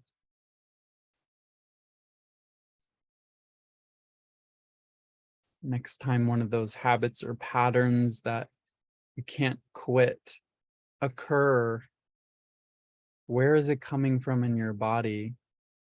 How fragmented out of your now is it? How far away from your gut is that expression?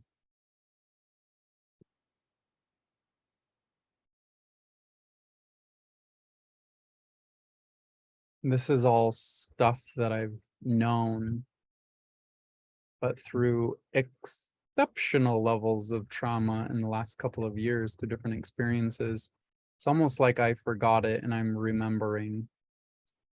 And I'm like, oh yeah, duh, I knew this.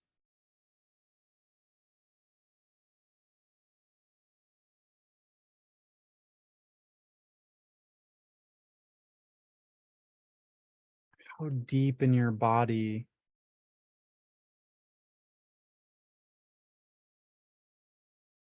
does it feel good? Integrity. We usually think about integrity in relation to other people, but that's not the integrity I'm speaking of. This has nothing to do with other people. None of this actually has anything to do with other people. It has to do with your integrity to yourself.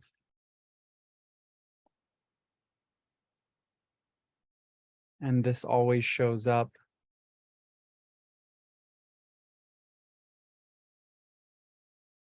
it mostly shows up in regards to other people, because that is how we have a reflection in order to see. But the better you get at creating a vibrational relationship with your own body as the soul that is integrating into it, the more integrity has nothing to do with other people and more about what feels and sits right inside your own body. And when you make choices that are outside of that realm of what feels good to your body, the more disintegrated you will feel and the more chaos the mind will go into. Because it is just reflecting the depth of expression that you have made in that moment.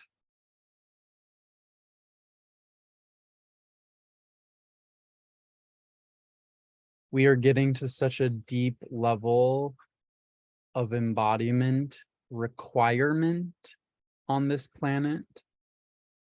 Like, you will not be able to be on this planet in a joyful way unless your embodiment is in alignment with the levels that have been set by our consciousness.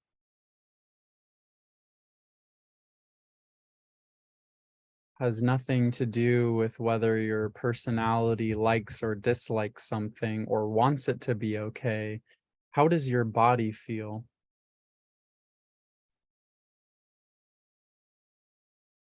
the expression center of the throat is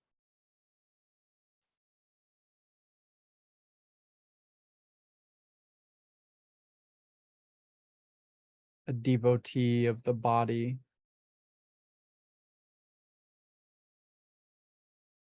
In its fullest alignment, it is devoted to the body in a mature way.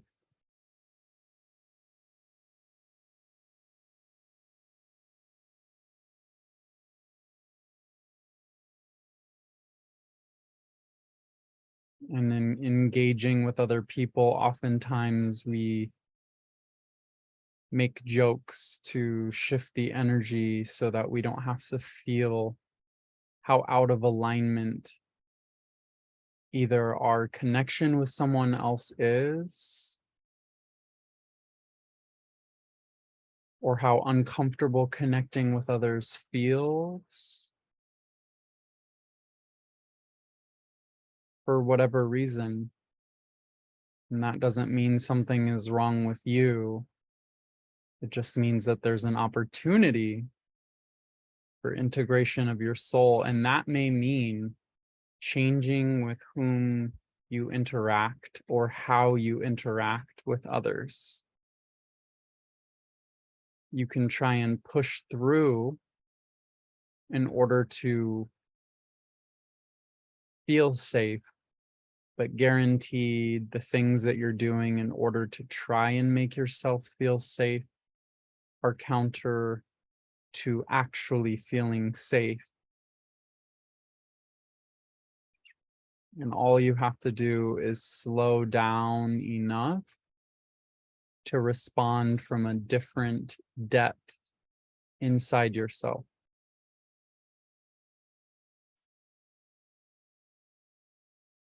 And that is a place of power, because people who are seemingly intimidating by their chaos are actually just reflecting how deeply misaligned they are with their soul and how scared that makes the energy in their body feel. Because when the soul is separating from the body perceives that as death.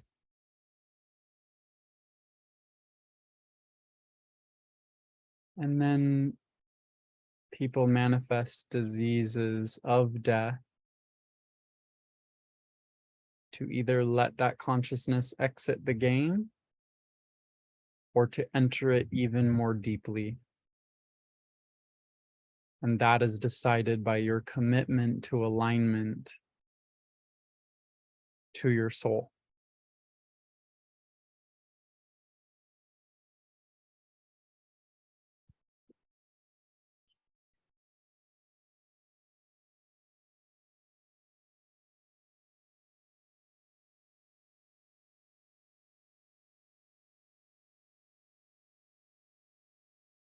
Sometimes we're expressing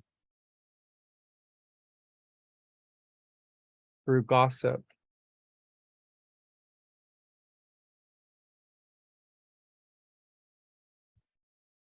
And we're doing so to avoid facing our deeper integration. Complaining about what someone else is doing, as opposed to making different choices that allow you to be empowered, and in relationship to those you gossip about,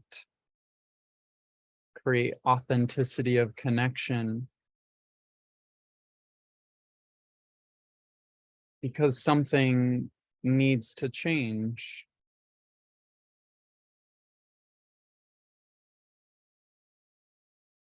And some of us carry this deep,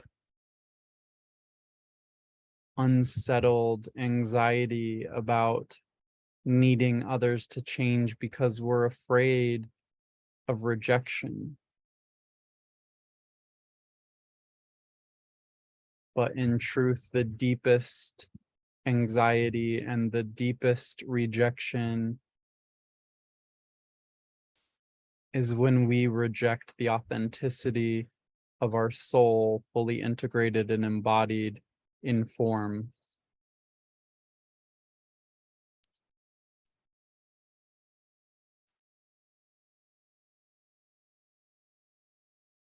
And most people are unknowingly grieving that rejection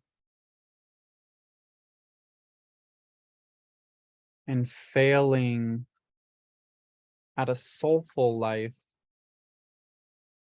through processes of decay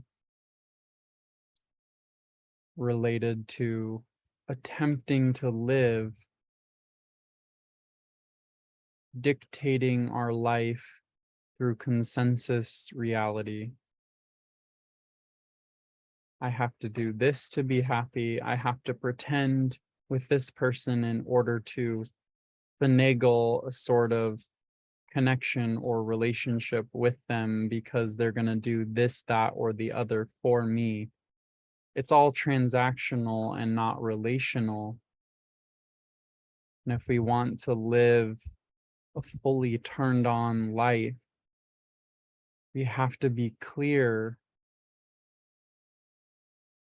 about all of these things. And we get clear by slowing down and allowing a much deeper part of our being to express.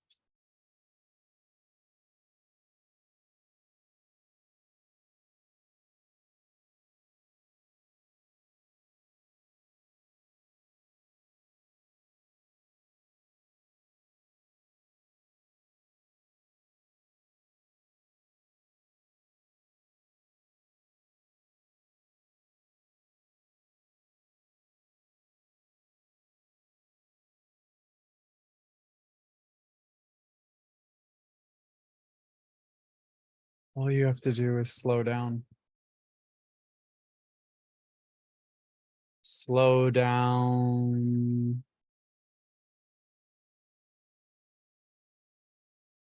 Even when you're before all the doubts, especially when you're facing those.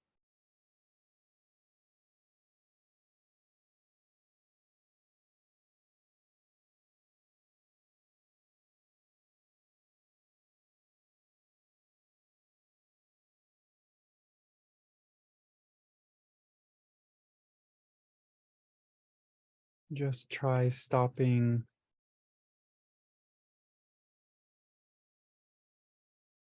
filling the space with things that make you feel more comfortable in relating to others,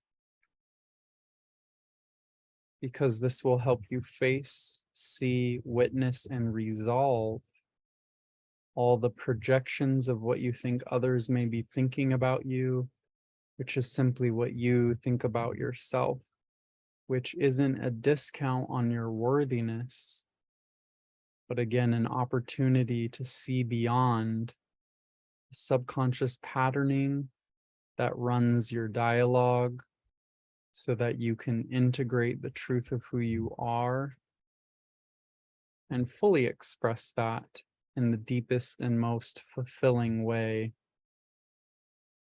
for you and for us all. Because we want the fullest expression of who you are. I am not concerned with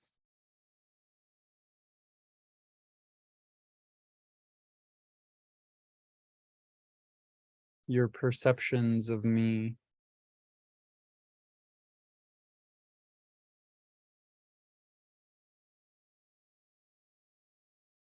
And from that place, we can truly connect because I'm allowing you to see who I truly am.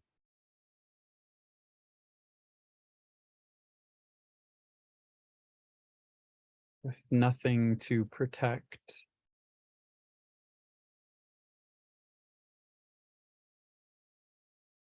And just simply slowing down, honoring, holding, and breathing with any part that arises that feels it needs protection, simply listen to that part of yourself without moving or turning your attention in any particular way away from it.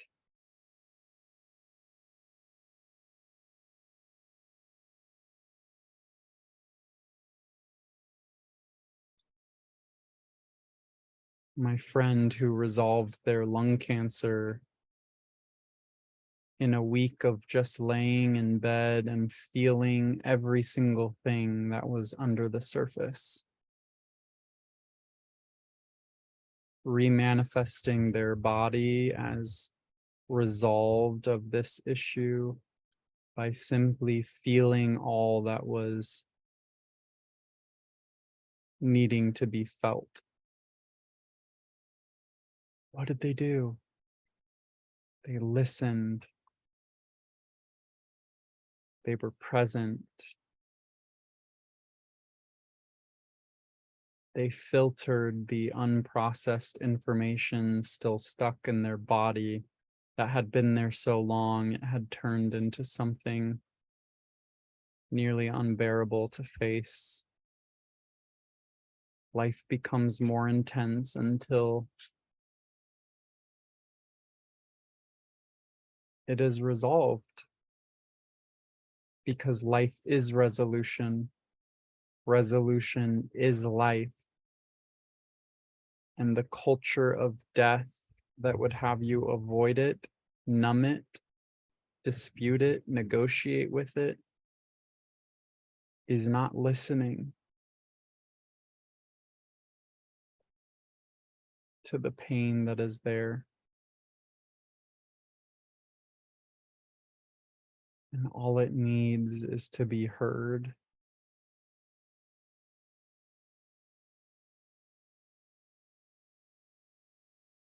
In order to be resolved.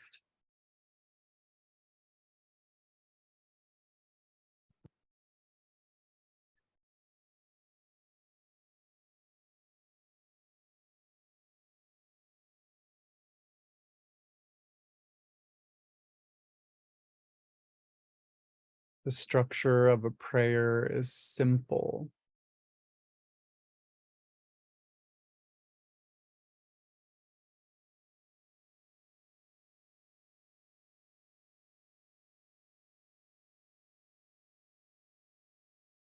Assume there's nothing wrong with you.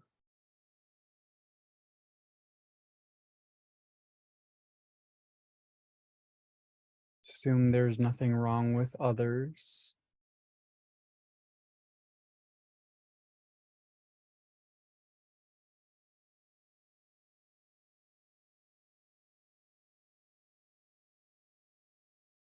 Assume that resolution is already here, and you're witnessing the process of that resolution.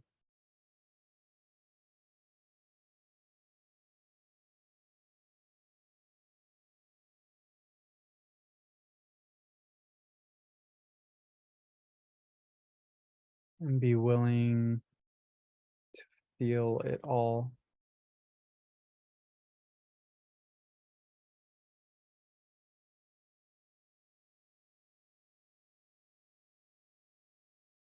Part of the anatomy of a prayer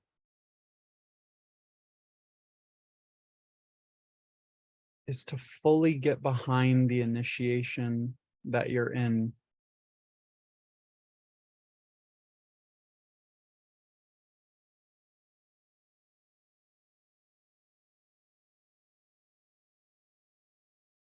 I hope this lasts as long as it needs to in order to completely transform me.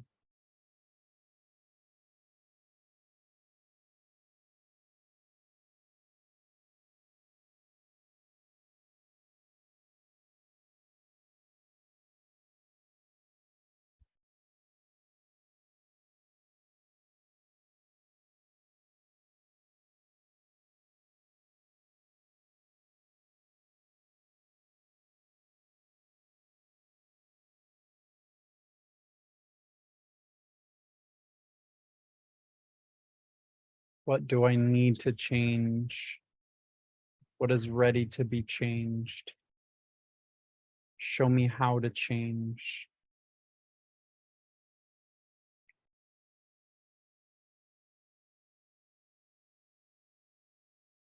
Miracles are an everyday thing.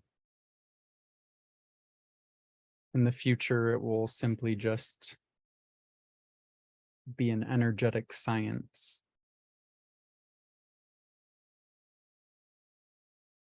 And what we've been brought here together to do and unveil and create together is the energetic science of a miracle.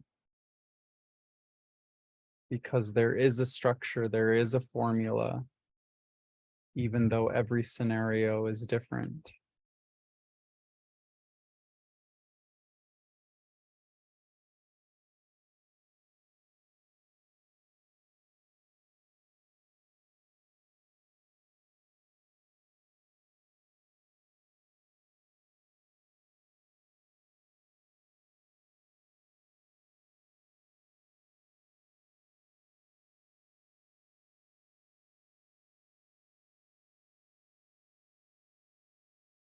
Requires you to care more about the integration of your soul than maintaining reality as what you have known.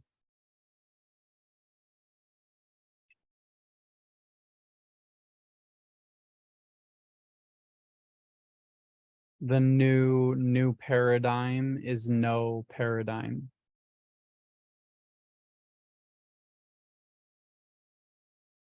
Life is moving so quickly that if you try to maintain a paradigm, it will crush you. And for most of us here, 99% of the time, not only are we good at changing, but we seek it out. You wouldn't even be here if that wasn't the case.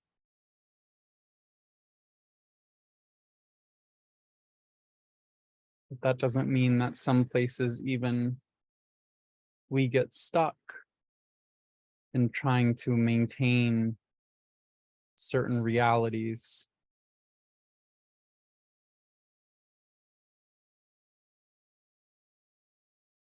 Certain ways of being, thinking, expressing, that are simply outdated.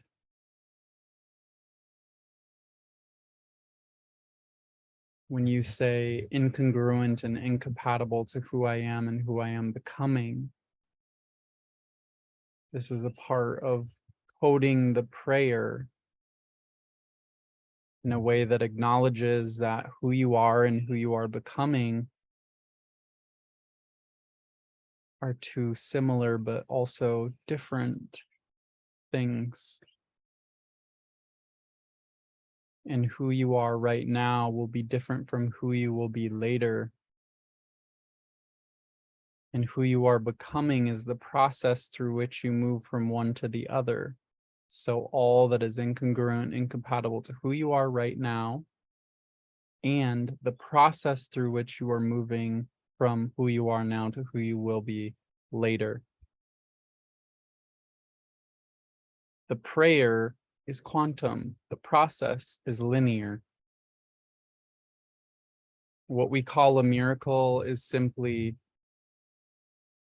shifting quantum reality so quickly by actually working through all the linear process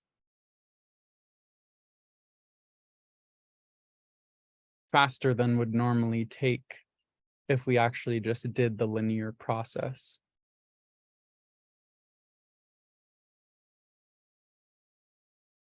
So you can sit down and you could go to talk therapy for years and work on all the things and come to the realizations in that way. And for most people in the world, that is quite sufficient, because that is the pace that their soul is able to take the journey. And that's not less than or better than anyone or anything else. It's just a different journey. But you're here to explore reality way beyond this experience. And not that you can't go to talk therapy or that you shouldn't. I'm just saying there are other ways. And the exploration of that is way more exciting.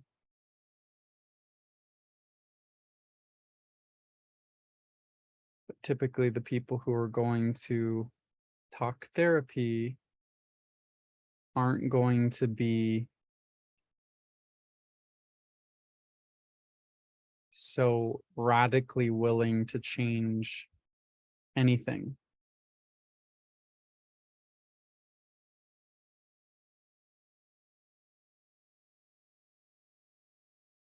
Willing to change, obviously. Radically willing to change.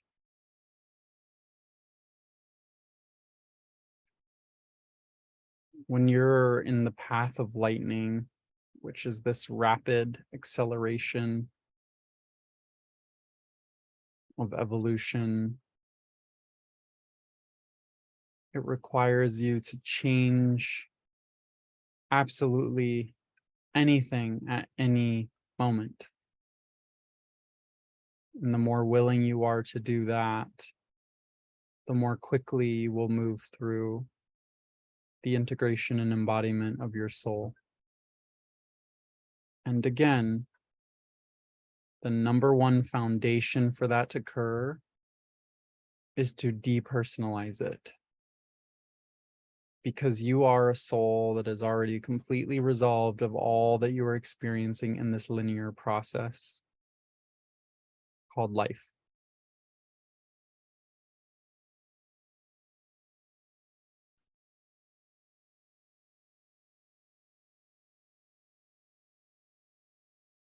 You don't even have to focus on healing things. You can just focus on integrating more of your soul. And that can simply be a prayer. The anatomy of a prayer is very structured and detailed when working on something specific, and it is very poetic, expansive, imaginative when praying for things like, I'm ready for more truth in my life. May it come with grace and ease. And it will come. Always add the grace and ease part, because it does come.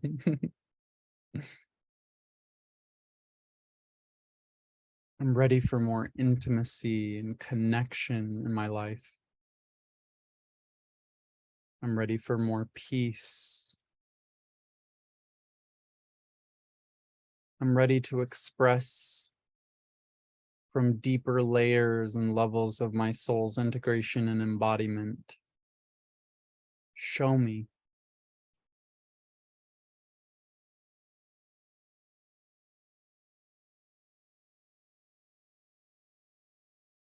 Heal your prayer. What is authentic to you?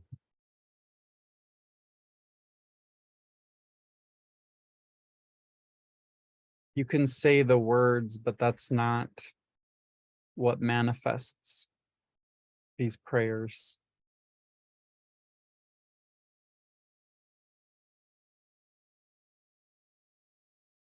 The reason why negative people seem to always win in spreading their energy is because they really, really believe what they're expressing.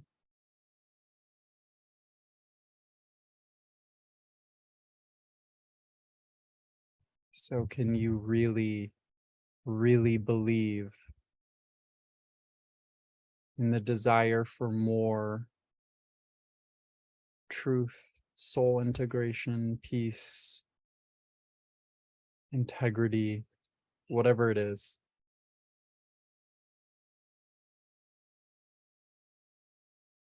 That's source magic. Lots of people are playing with magic. Most of that magic is a very weak form of magic because it relies on preference instead of presence.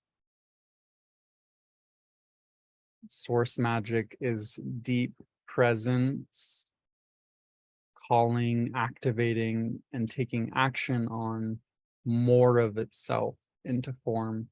And that alignment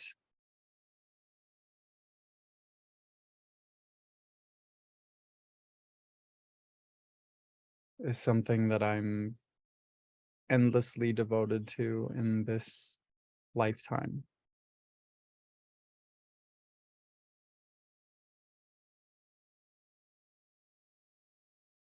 And it's that devotion that allows me to see through my own bullshit.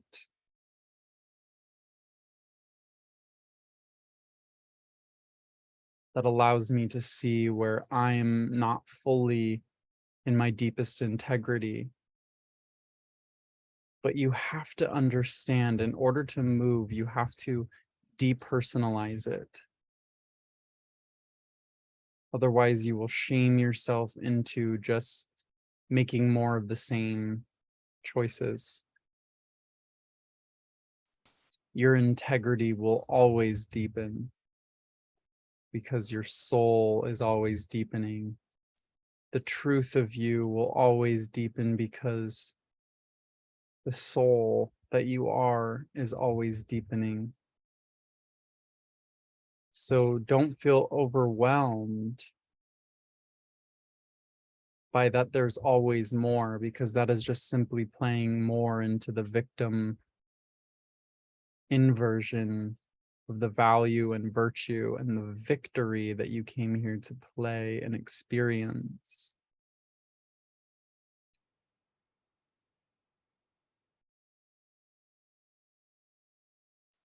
You're going through all of this because you deserve the next layer and level of your integration as a soul.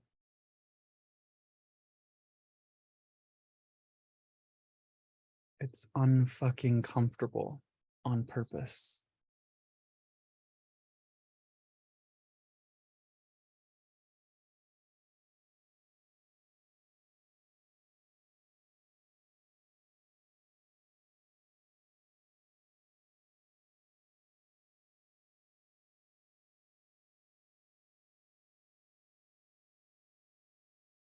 When you can breathe in that uncomfortability and exhale it as transformation,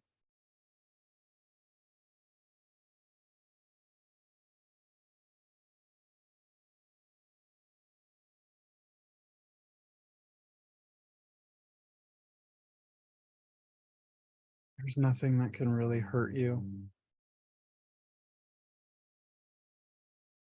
The only thing that you'll lose is an image.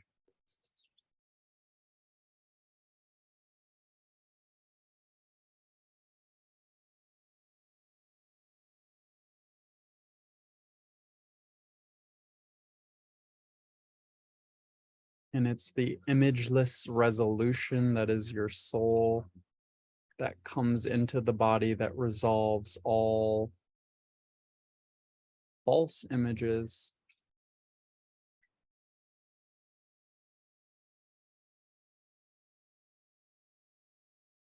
And you'll do things and say things and be things that destroy the false image so that the truth of who you are can fully shine through your being. So when you feel like you're being destroyed by life, you can understand that there's rebirth in progress.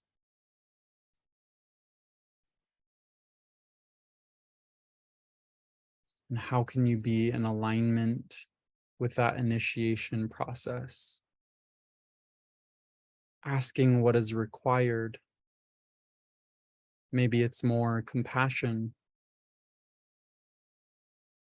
I'm being asked to integrate more compassion.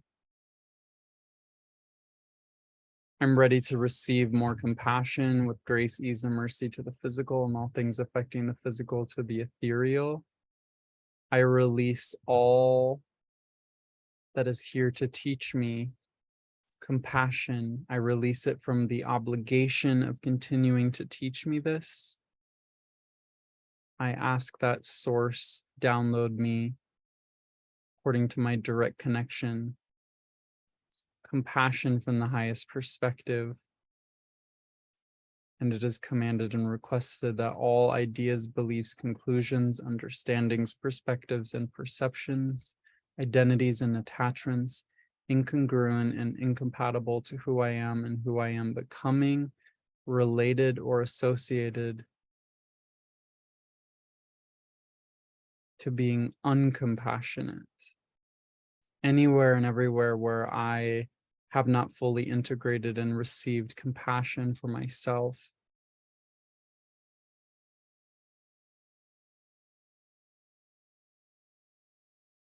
asking that these be resolved to completion and replaced with my soul's direct connection to source and source's perspective of compassion from the highest perspective.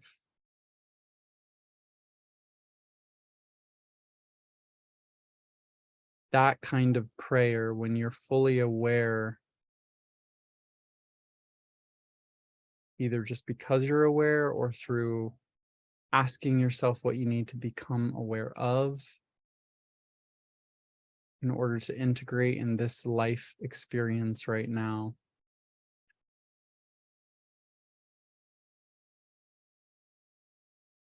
That kind of prayer will absolutely work. And it can create miraculous changes in your health of your mind, your heart, your gut.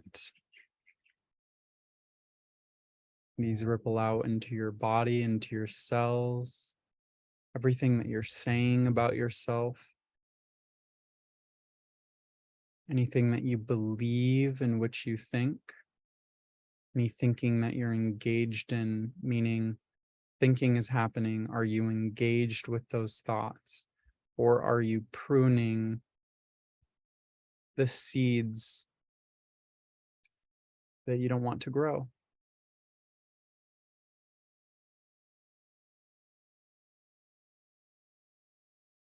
It's really easy to believe shameful thoughts because so much of our world believes in shame.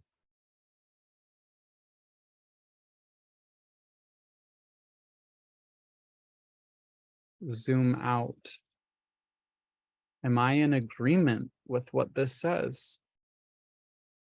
Sometimes the answer may be yes. Maybe you do think that about yourself. Now, what can you do with that information? Unhook from the emotional cycle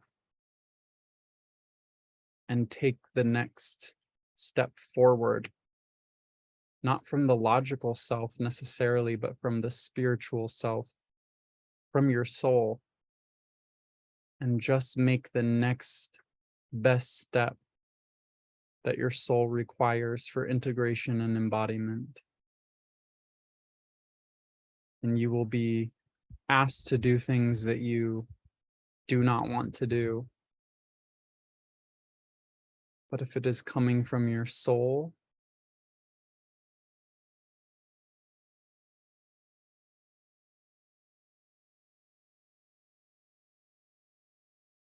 then what is it that would refuse?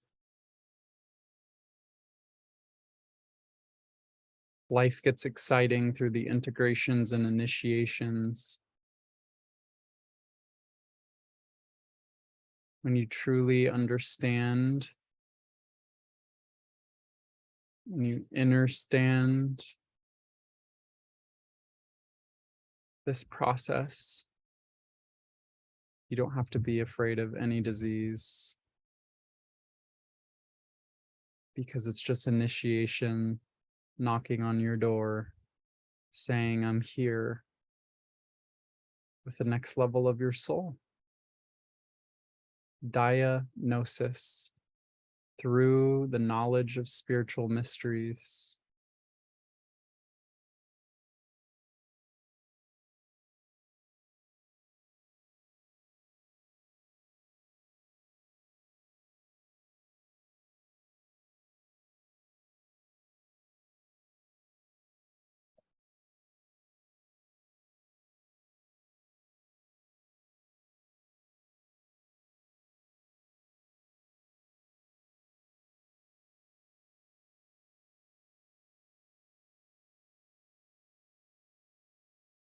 When you integrate those mysteries,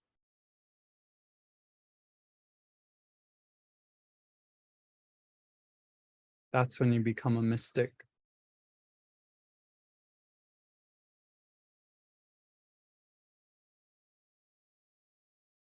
A medical mystic is someone who is using medical information, such as a diagnosis, to integrate spirit and form.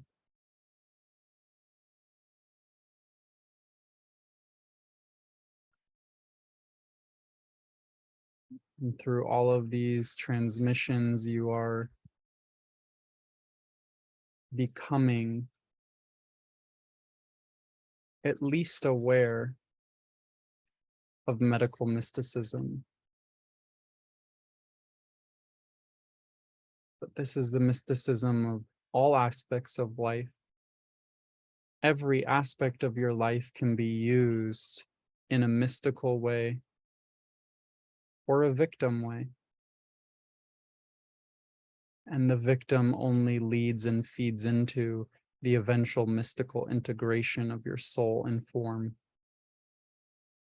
Because eventually that will get exhausting to the point where you have no other option to integrate your soul or die. And it is literally that stark of a contrast. But it doesn't have to get to that point for you to see it. And even if it does get to that point, it is not a reflection of your value as a being, unless it is to recognize that it is only you that could move through from that low level of hopelessness, despair, and disintegration. And simultaneously, when you're moving through a process of integration, and when you are committed beyond what most people could even dream of desiring for themselves, when you're so committed to the mystical path, to integrating the God in you into form, you might just experience extreme disorder mentally, emotionally, spiritually, dis-ease on any of those levels, simply because through the understanding of galactic new medicine, any dis-ease that arises is simply an activation of more of your soul into form as resolution takes place.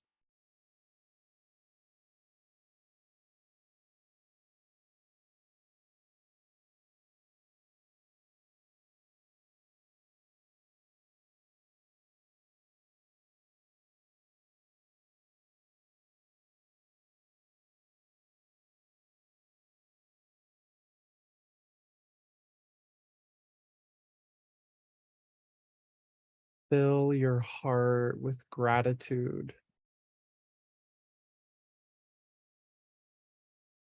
for the initiations that have come your way. when you're so in alignment with the initiations that life is providing you, it almost doesn't matter what happens to you, because you know that everything is happening for you, by you, through you. It's all you.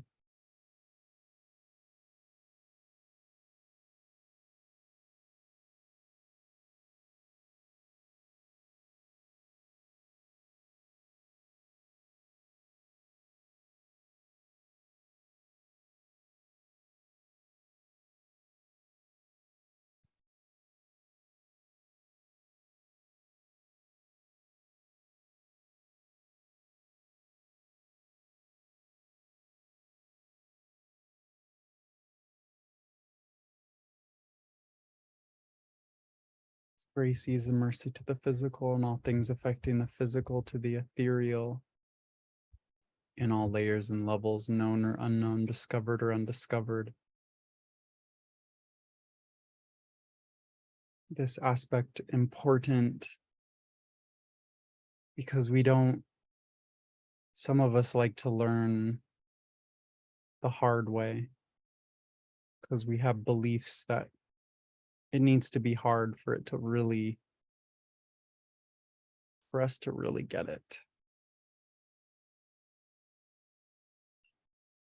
And just download from your future self that has already integrated that. Just receive the wisdom of grace, ease, and mercy from that aspect of you that has already integrated it. That you know how to learn with grace, ease, and mercy, that it's possible to learn with grace, ease, and mercy, that you can live your daily life with grace, ease, and mercy, that you do live with grace, ease, and mercy, that you have sources, truth, definition, and value, living with grace, ease, and mercy in the highest perspective.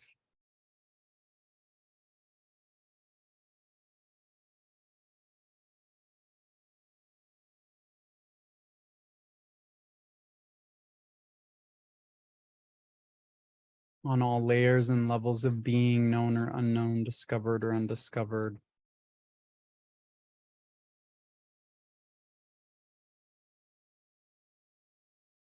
Saying this because it is important that all aspects of your being are in alignment with a change, prayer, a command, a coding.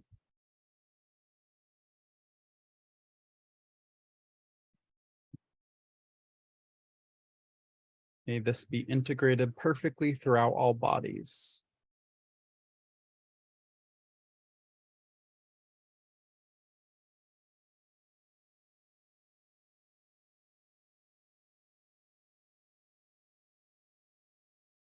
And this is getting a little bit more into next class, but becoming aware of different levels.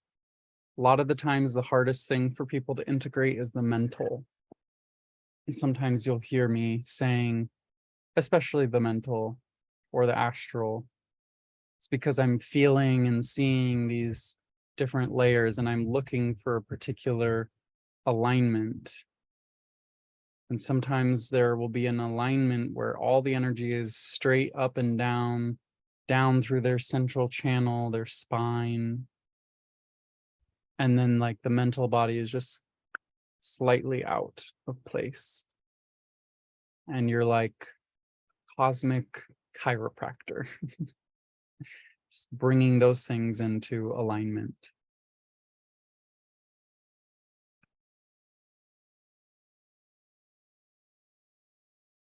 And in cases like that, you could pull all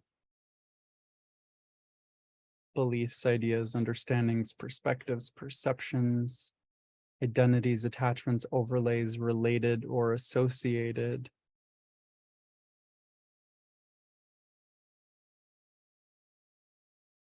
to holding the mental body out of alignment with the rest of the bodies.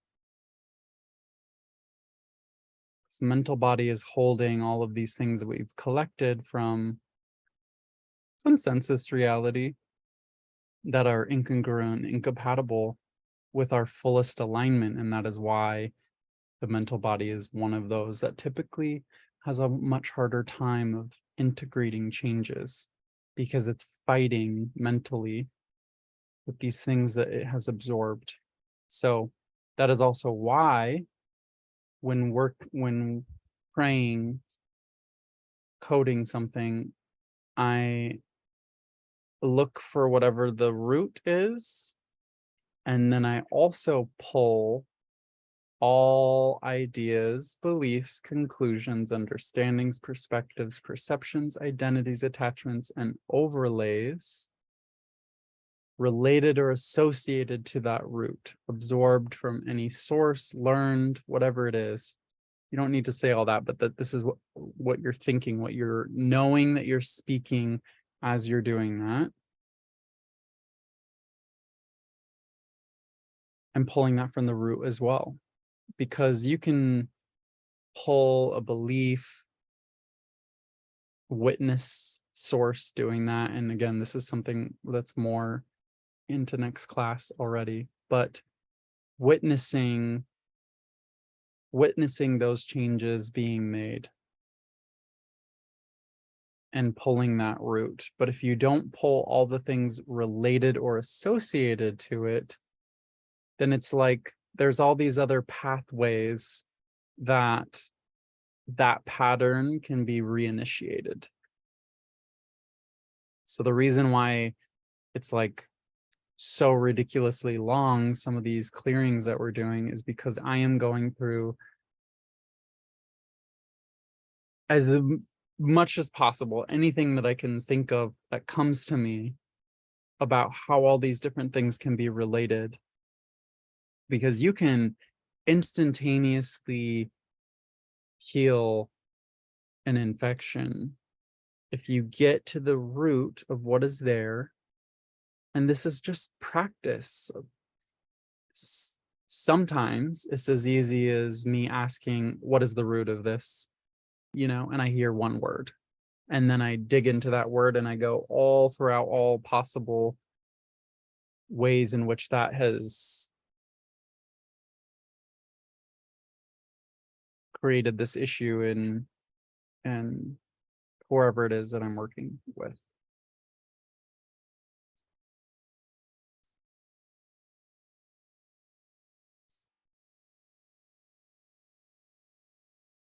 And this will all be written down, so don't worry about it. Nearly imperceptible to the nervous system with no signs or symptoms in order to know that this is already done.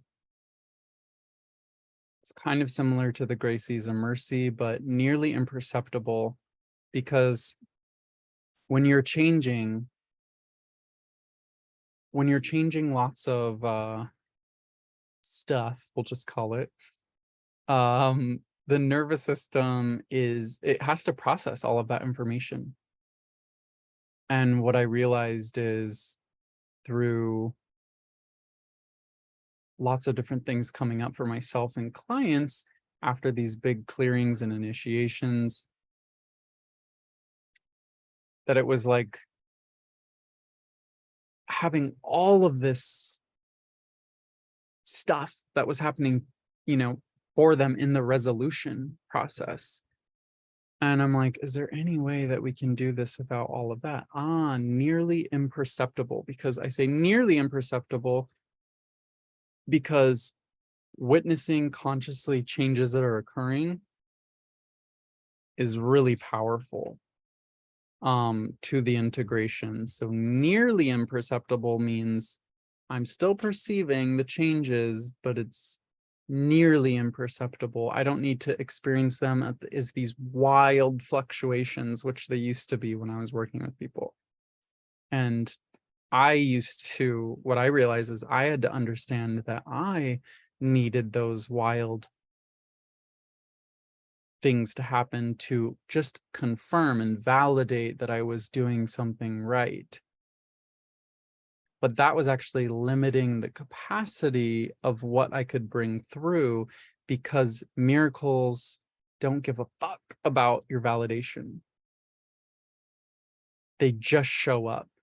And the reason why I know that is because when you experience that, the first thing you will say is, I can't even believe it. Because you can't believe it. It just is. It's beyond belief.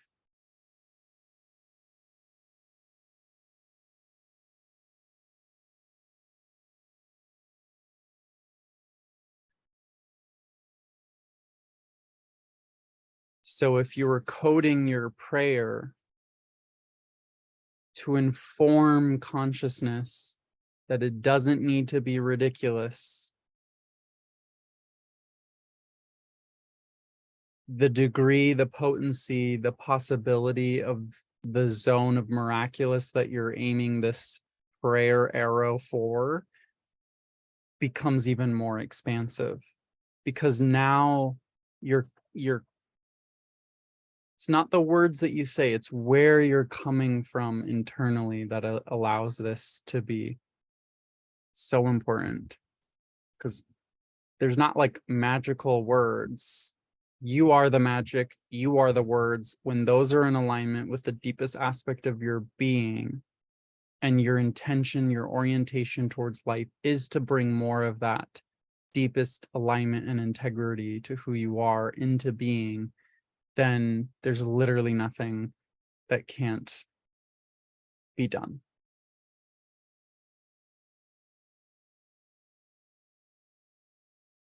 You're telling life through nearly imperceptible that you're ready for massive shifts.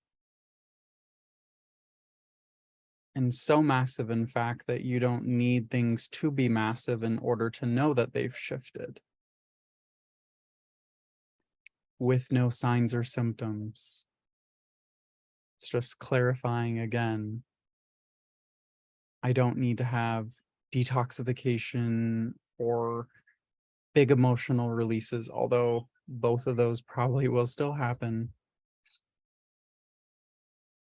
We're not trying to completely stop the process, but it's just saying things in a particular way, asking that they be done in a particular way so as to mitigate the amount of effects on the physical.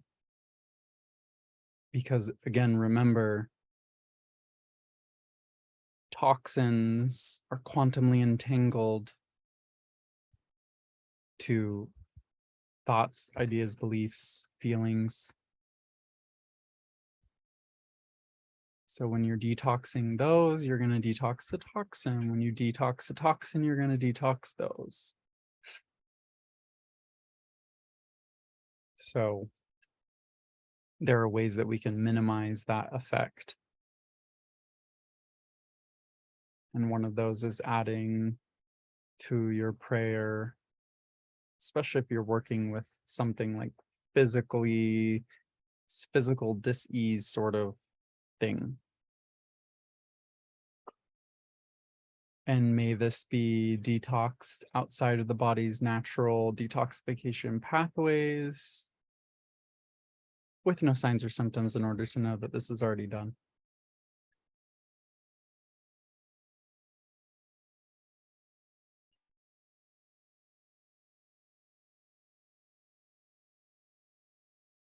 The most important piece of the anatomy of prayer is asking. How do I code this? What do I need to command? How do I pray? What do I do in order for this to be resolved? A lot of 99% of what I'm sharing with you here is just stuff that I've learned by asking and asking and asking and asking and refining and wondering why and questioning. And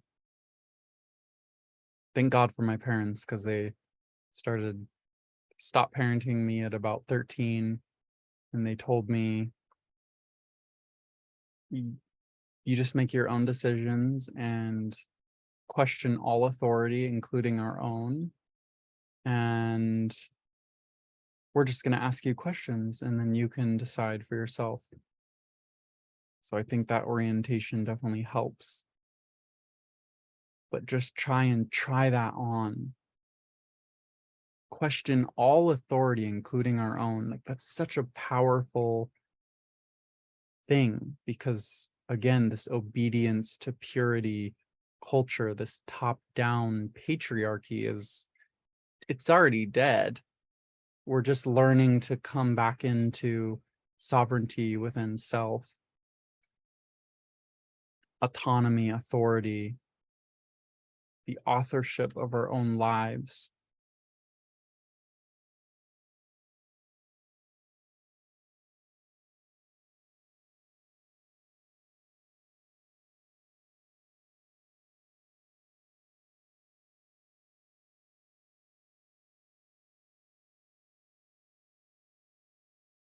It's like when I was working on that contract with the Council of Heaven for a walk-in for my ex who died and then was resurrected.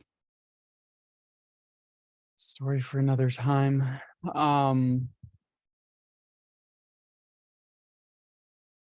They said that his walk-in soul was going to fry his body, because the difference between that higher frequency soul and the body was just incompatible. If I wasn't questioning authority, I'd be like, okay, he's gonna die, I guess. And then I was like, well, so let's add an addendum to this contract where the higher frequency of his soul actually heals his body instead of frying it. And they were like, oh my God, we never thought of that. Right? So everything is a collaboration. Nothing is set in stone.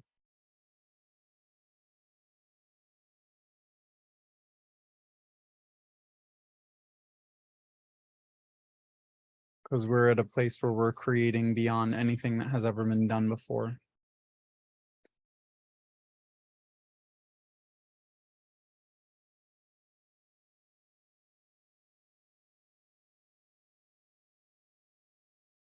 Two weeks after that coding of his walk-in, that the new soul, the same soul lineage of a much higher vibration, would come in and resolve and heal, as opposed to fry his body. And 2 weeks later, he's getting scanned again, and his stage 4 liver cancer is completely gone, and his stage 4 stomach cancer is 50% of its former size. Miracle. But what's the miracle? The miracle of that particular incident was that the higher vibration soul is his future self that has already integrated all of the energies that resulted in cancer showing up in that way. The linear process of that, and we're bringing the future self into present, dropping it into form. The body can remanifest itself because it's in a completely different integration.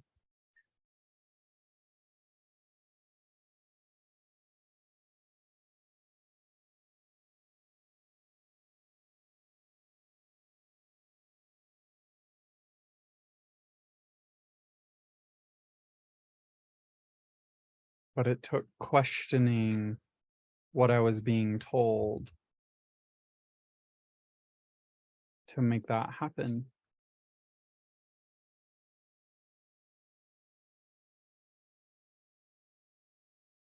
It's all about coding, and a coding is just conversation between different aspects, how they're relating to each other.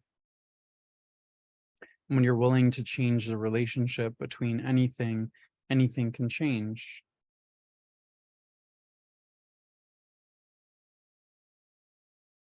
Maybe you would have a much different experience of quote unquote sickness if you changed your relationship with quote unquote bad bacteria.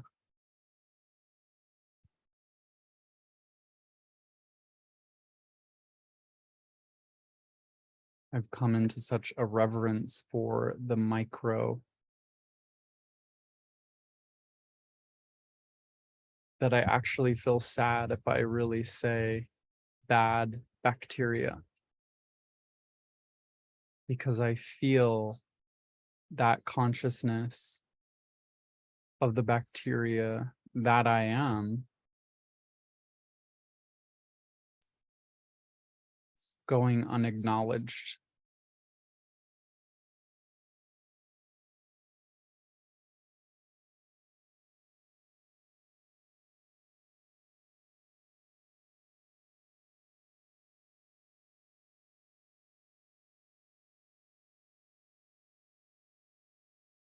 When reverence and relationship with all parts of your life, with all aspects of your reality, what is perceived as you or other, whether human or microbe,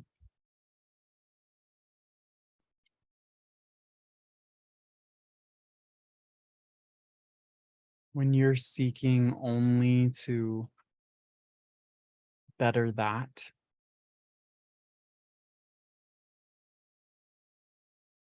to make all aspects of that, known or unknown, better, you're completely in alignment with life.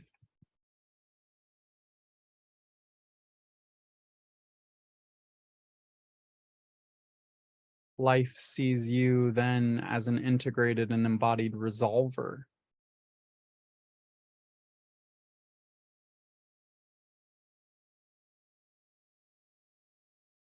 Life will help you resolve anything because life is also a resolver. And the things that people call disease, disorder,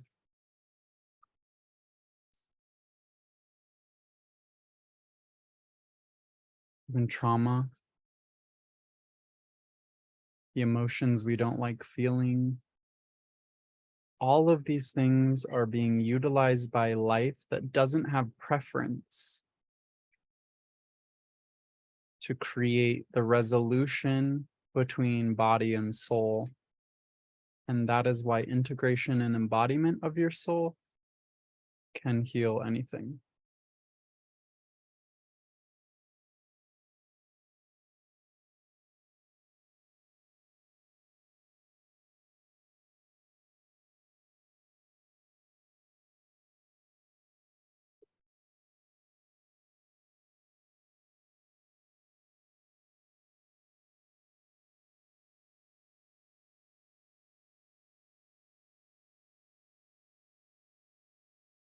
Sometimes the soul can be integrated instantaneously in the perception of linear time, or it is integrated over time from the linear perspective for different reasons and different aspects of the soul that is being integrated. Perseverance and endurance, slower, longer path. Faith, trust, humility, instantaneous. Both paths equally miraculous.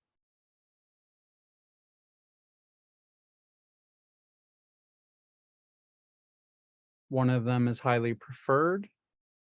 Ironically, the one that's highly preferred has no preference of how long it takes. quite frankly, the more you prefer it to be instant, the longer it's going to take.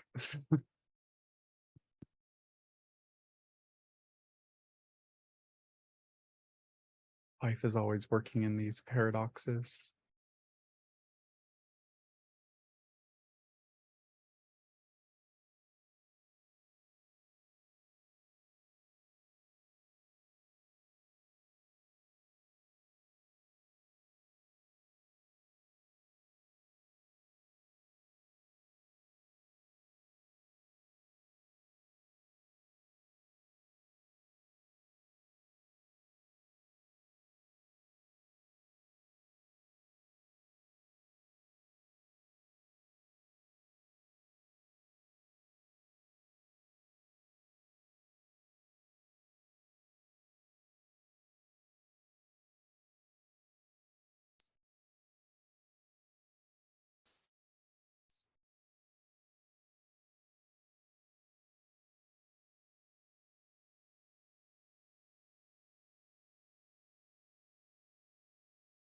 The second step to prayer outside of focusing on frequency, because it's always frequency first.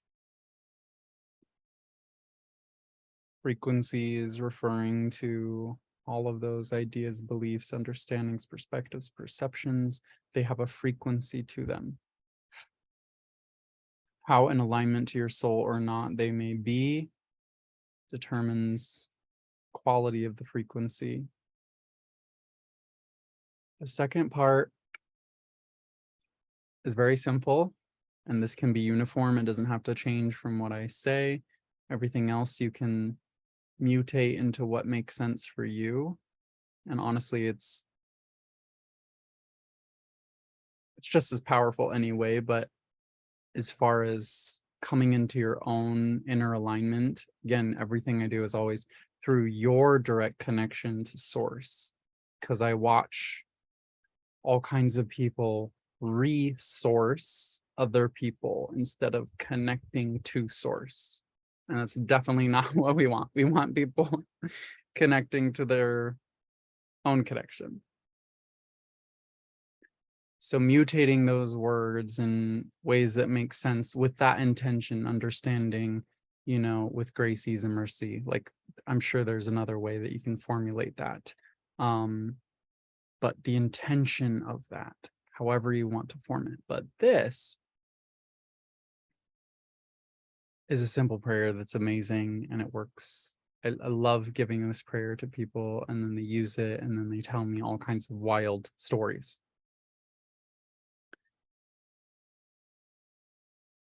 Please send me resources greater than I could ever dream of asking to receive for myself in order for full resolution of this to be realized now. When I'm working on someone for like an extended period of time, or working on something related to health, or just really anything, but specifically I find this very helpful for health, especially if it's something that I haven't learned before, besides just receiving information directly intuitively, also being intuitively guided through researching, through medical journals, through online forums. It's like a little Blue's Clues kind of thing for me. I love praying for resources greater than I could ever dream of asking to receive for myself, and assisting this person heal diabetes, cancer, whatever it is. Bring me those resources and watch how life will lead you on these routes of finding information on the internet, or wait for people around you to just quote unquote randomly give you this piece of information that allows you to go on all the right paths in order to figure out what you need to figure out. Life is miraculous in all sorts of ways. It doesn't have to be this like ether. Like, miracles can show up in all elements. Does that make sense? I think when most people think of miracles, they just think of ether miracles. which very skilled at that. But also there's fire miracles, miracles of transformation. Things in your life suddenly come crashing down and burning. That's a miracle. It's actually just showing you that reality is being reformed so quickly that in order for life, the physical, to catch up, it had to burn down this way. It's just transformation. Speed at which with which it occurs is typically what we call a miracle. But we usually think of miracles as something preferential, but that's not how I'm using this understanding. Because the mystic is beyond preference. Doesn't mean that we don't have preference, but the mystical integration is beyond preference.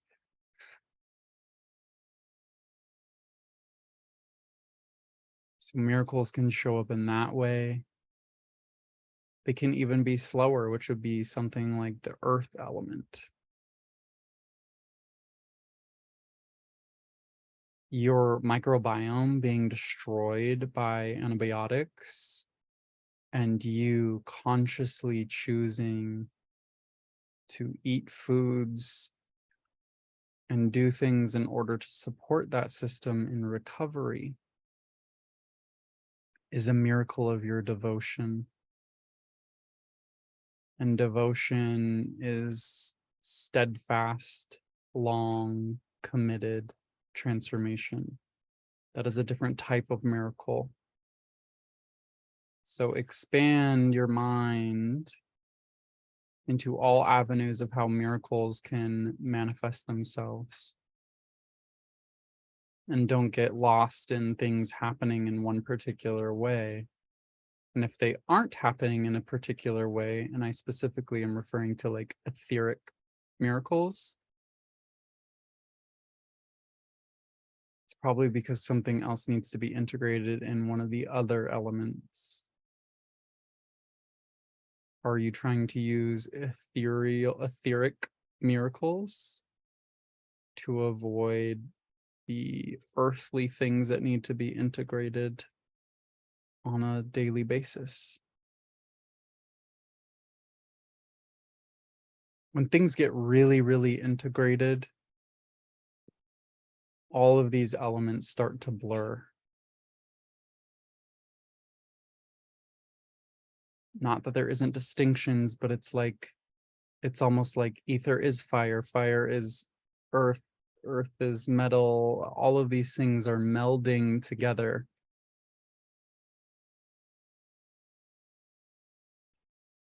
And so when you're commanding something, it is to all the elements, all aspects. And you're taking responsibility primarily for the earth, for making those steps, those actions that you need to take.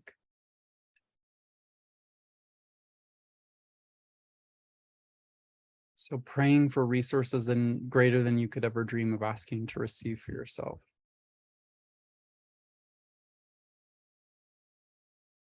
Powerful prayer. And the next one, little bonus round of, and may it be better or greater than I could ever dream of asking to receive for myself. Because again, that is asking the miraculous to be made manifest. Because if you could imagine it, it's within the container of imagination, which we think of as limitless. But imagination is actually contained within something that is beyond the beyond of that. So we are asking beyond the beyond to create more of what has not yet been imagined. So we're asking for new pathways for things to occur. Now, that part is extremely powerful. And just be mindful, because when you're asking for miracles of things that have never been done before, which is a very powerful prayer. And I've seen just incredible things happen with this. You have to be able to dance with chaos. You have to be able to revere the quantum superposition that is required for you to integrate that. That's mystical integration, to be able to have life suddenly just flip everything.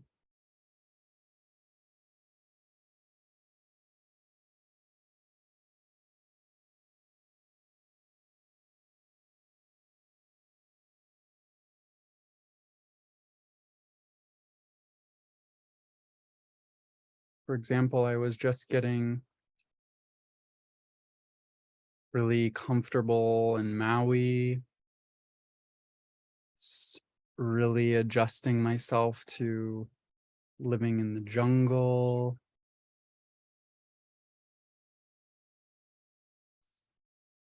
But in order to integrate my own sharings around this, I also have to be open to radical change at any moment.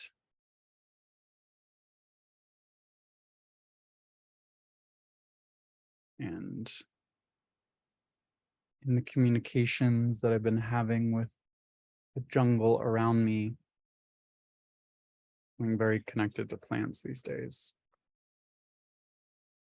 I was really finally feeling rooted somewhere, which since 2020 has been sort of a difficult thing for me to feel, because I was totally uprooted from my home in Honolulu and through all sorts of wild things that happened. So feeling rooted was something that I deeply desired, and kept getting these winds of like, I don't know what's exactly going to change or how it's going to change or whatever, but I feel some massive change. And the plants literally told me that I was going to move to Oahu and that I would be moving by July. This was like 2 months ago. And I was like, really? Like, I'm just getting into this place. Like, and the plants were like, no, you're going to be done by the end of June. I'm like, okay.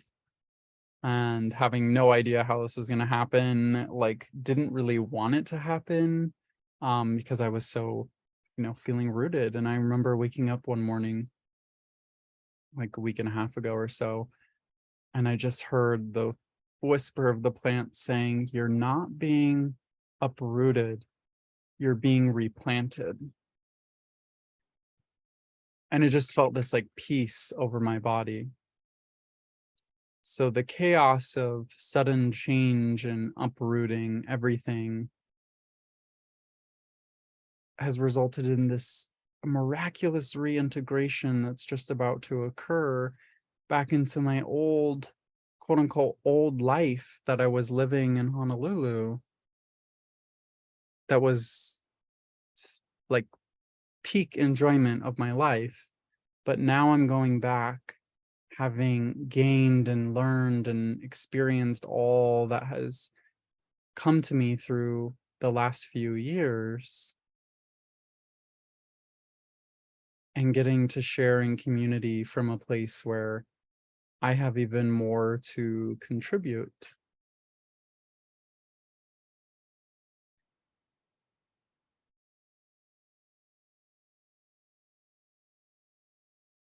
So sometimes we think we know what we want, which the thinking I knew what I wanted was to continue rooting into a very simple, organic, natural lifestyle without any of the extra things, But it's almost like life had to take away everything from me in order for me to enjoy the simplicity, because I've lived a very fast-paced lifestyle of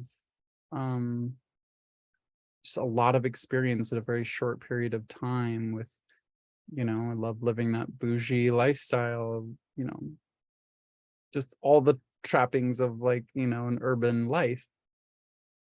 But it was like life needed me to know that I could be just as content and satisfied with very, very, very little. I'm transmitting this from an 8-foot by 8-foot screened in hut in the middle of the jungle. When I lay down, there's like a few inches on either side of my head and feet. But it's learning the humility of what we think we don't want. That is the gateway access point to more than we could ever dream of asking to receive for yourself. And I've always said that I deserve to live in a penthouse. It's just something that I just always like, I deserve the penthouse. Like, what's going on? Everything that opened up in Honolulu, without me even trying, I'm like moving into a penthouse. This is like not even real. Like, and they're like, don't even worry about security deposit. Like, I trust you. This is like miraculous. You're supposed to be here. We've been praying for a medical intuitive. Like, all of these things are aligning. And I couldn't have dreamed of asking to receive all of that. Things that I wanted for sure, but the way in which it unfolded, the friend that I get to live with, all of these different things. If I formulated it myself, it wouldn't have occurred in this way. So I say all of that as an example of, and may it be greater than I could ever dream of asking to receive from myself. And when you're consistently making that prayer, you're invoking change that may sort of upset the cycle of life that you're moving in, but that will always be less than what life is dreaming up for you.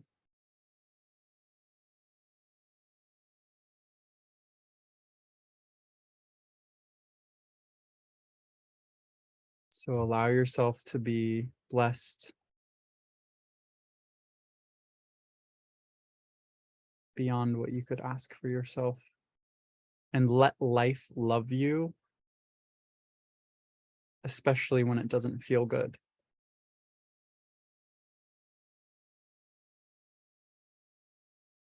Let life through pain, through sacred, sacred pain, take away all that isn't you.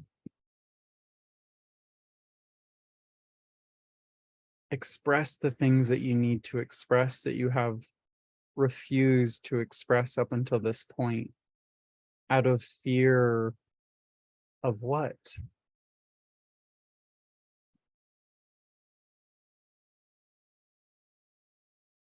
Don't forget to zoom out and witness the bigger picture. Is the only thing you can lose in a game of mystical integration of God and form is exactly the things that you don't want. So it's a pretty easy game when you really get onto it. It's like, do I want more of the things that I don't want?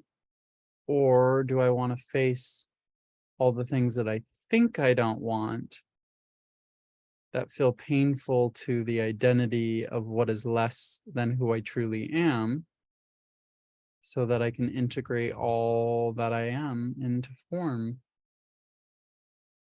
And then it's like, fuck yes, I want to be that super electrified, turned on, satisfied, content, and desirous of all that life could potentially bring me in the most beautiful ways thing. I'm ready to do that.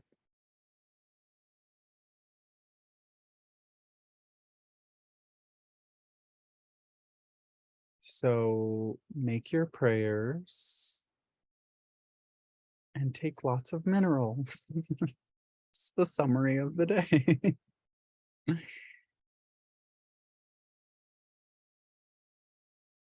Hmm.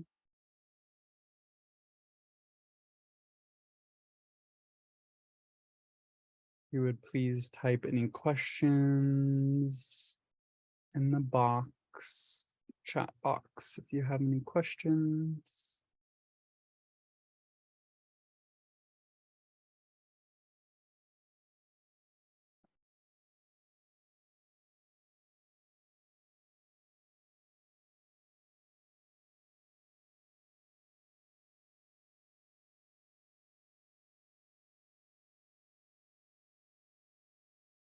Mahalo, mahalo, mahalo. So beautiful and powerful. Yeah, today was amazing. It's so funny as I'm going through my own process of this class, because everything that I do is also equally an activation for me. And it's just funny how like the part of me that wants to plan everything, uh it's just funny. I'm like, oh my god, what am I gonna do for this next class? And all I hear is, don't worry about it. Okay. So it's like I'm coaching myself through this process of mystical integration, trusting that what's coming through here is what needs to come through.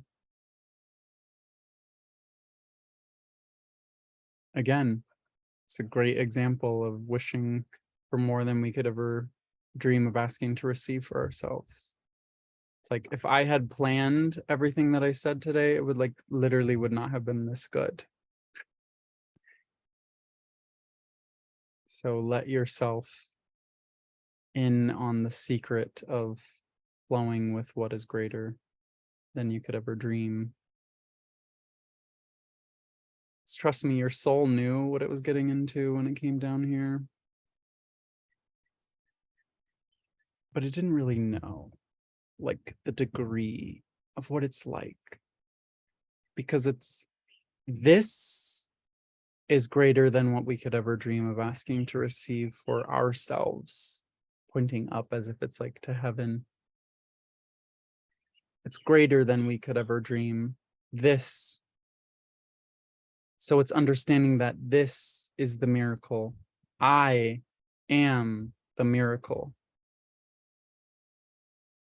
Saying that to yourself, I am the miracle. I am greater than I could ever dream of asking to receive for myself. And maybe it's so hard for me to recognize that in myself because it's greater than I could imagine. So how can I just be in awe of myself? How can I be in awe of what I've surpassed, what I've thrived through? How can I be in awe of my abilities to move through what I'm struggling with right now? Be in awe of the miracle that you are, that's here right now, and you will automatically manifest more miracles into your life.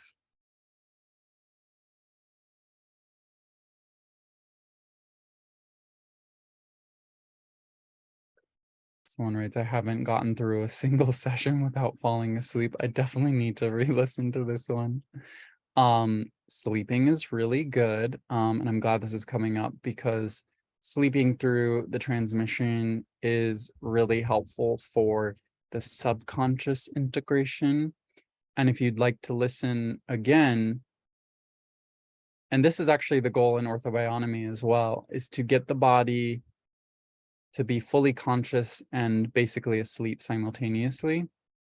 In orthobionomy, I remember a session that my teacher did for me, where he had gotten my body so asleep, yet I was so conscious, which is my activity in the game, right? He's assisting my body through the physical manipulations that allow it to occur in the proprioceptive layer of the body. And my job was to like stay conscious. And so the dancing act between those two things, and I found myself snoring as I was fully awake. So when you're going fully asleep. It's like this deep, deep layer of consciousness that's being restructured by and through your direct connection. And when we listen to it and we can remain conscious, then it's shifting on the conscious and the subconscious. So it's almost like going back and listening later until you can get to just a conscious integration of it. You'll just integrate deeper and deeper layers. So really appreciate the part about gossip. Been feeling grouchy and misanthropic and gossipy lately. I don't feel good about it. I think there must be stagnant anger, resentment, sadness underneath. How to express without being venti. That's what I need to sit with. That's really beautiful.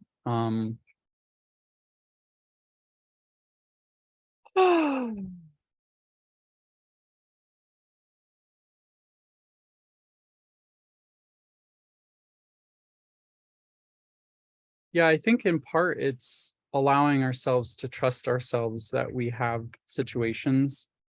A lot of times when, and not that venting is bad, because again, this is like how we externally process, but, and we each know when we're kind of going beyond what is necessary or actually healthy for us. But allowing yourself to relax into the right to vent.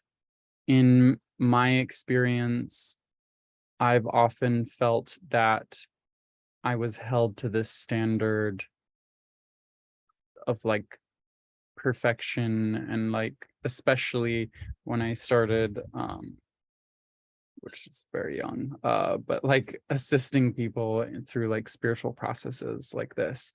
It's like, oh, like and this is carried over from religious conditioning that like I have to be this like perfect being in order to get into heaven, you know? And it's like, fuck all of that. Like, be messy and find the love that you are in that mess, because you're allowed to express and experience all parts of you, and they're all worthy of being seen and heard. Now, there's a difference between that and just constantly being in that state, you know? And when we're in that state, what we're really asking for from ourselves is to deeply listen to ourselves. Because if we're constantly doing it, the expression of another being listening to us is not going to be enough on purpose, so that we can integrate with ourselves. And that can be through journaling, or I love talking to myself in the car, whatever it is, you know? And that process, especially for me, like being so active through the throat, is helpful, because then I can channel for myself, and get out of my own way. So however that happens for you, it can be different for everyone. Some people, it's typewriting. That helps. Sometimes it's handwriting, you know, that's slowing down, or again, speaking to yourself. So whatever is helpful for you. Yes, write out the prayer. Yeah, I'm going, after I'm done with this, I'm writing out a whole little booklet that will go with this particular class. Troy keeps scratching at his throat, so obviously he's benefiting from this energy too. Oh, you're welcome, Troy. Incredibly powerful day, very helpful today. Yay, beautiful. All right.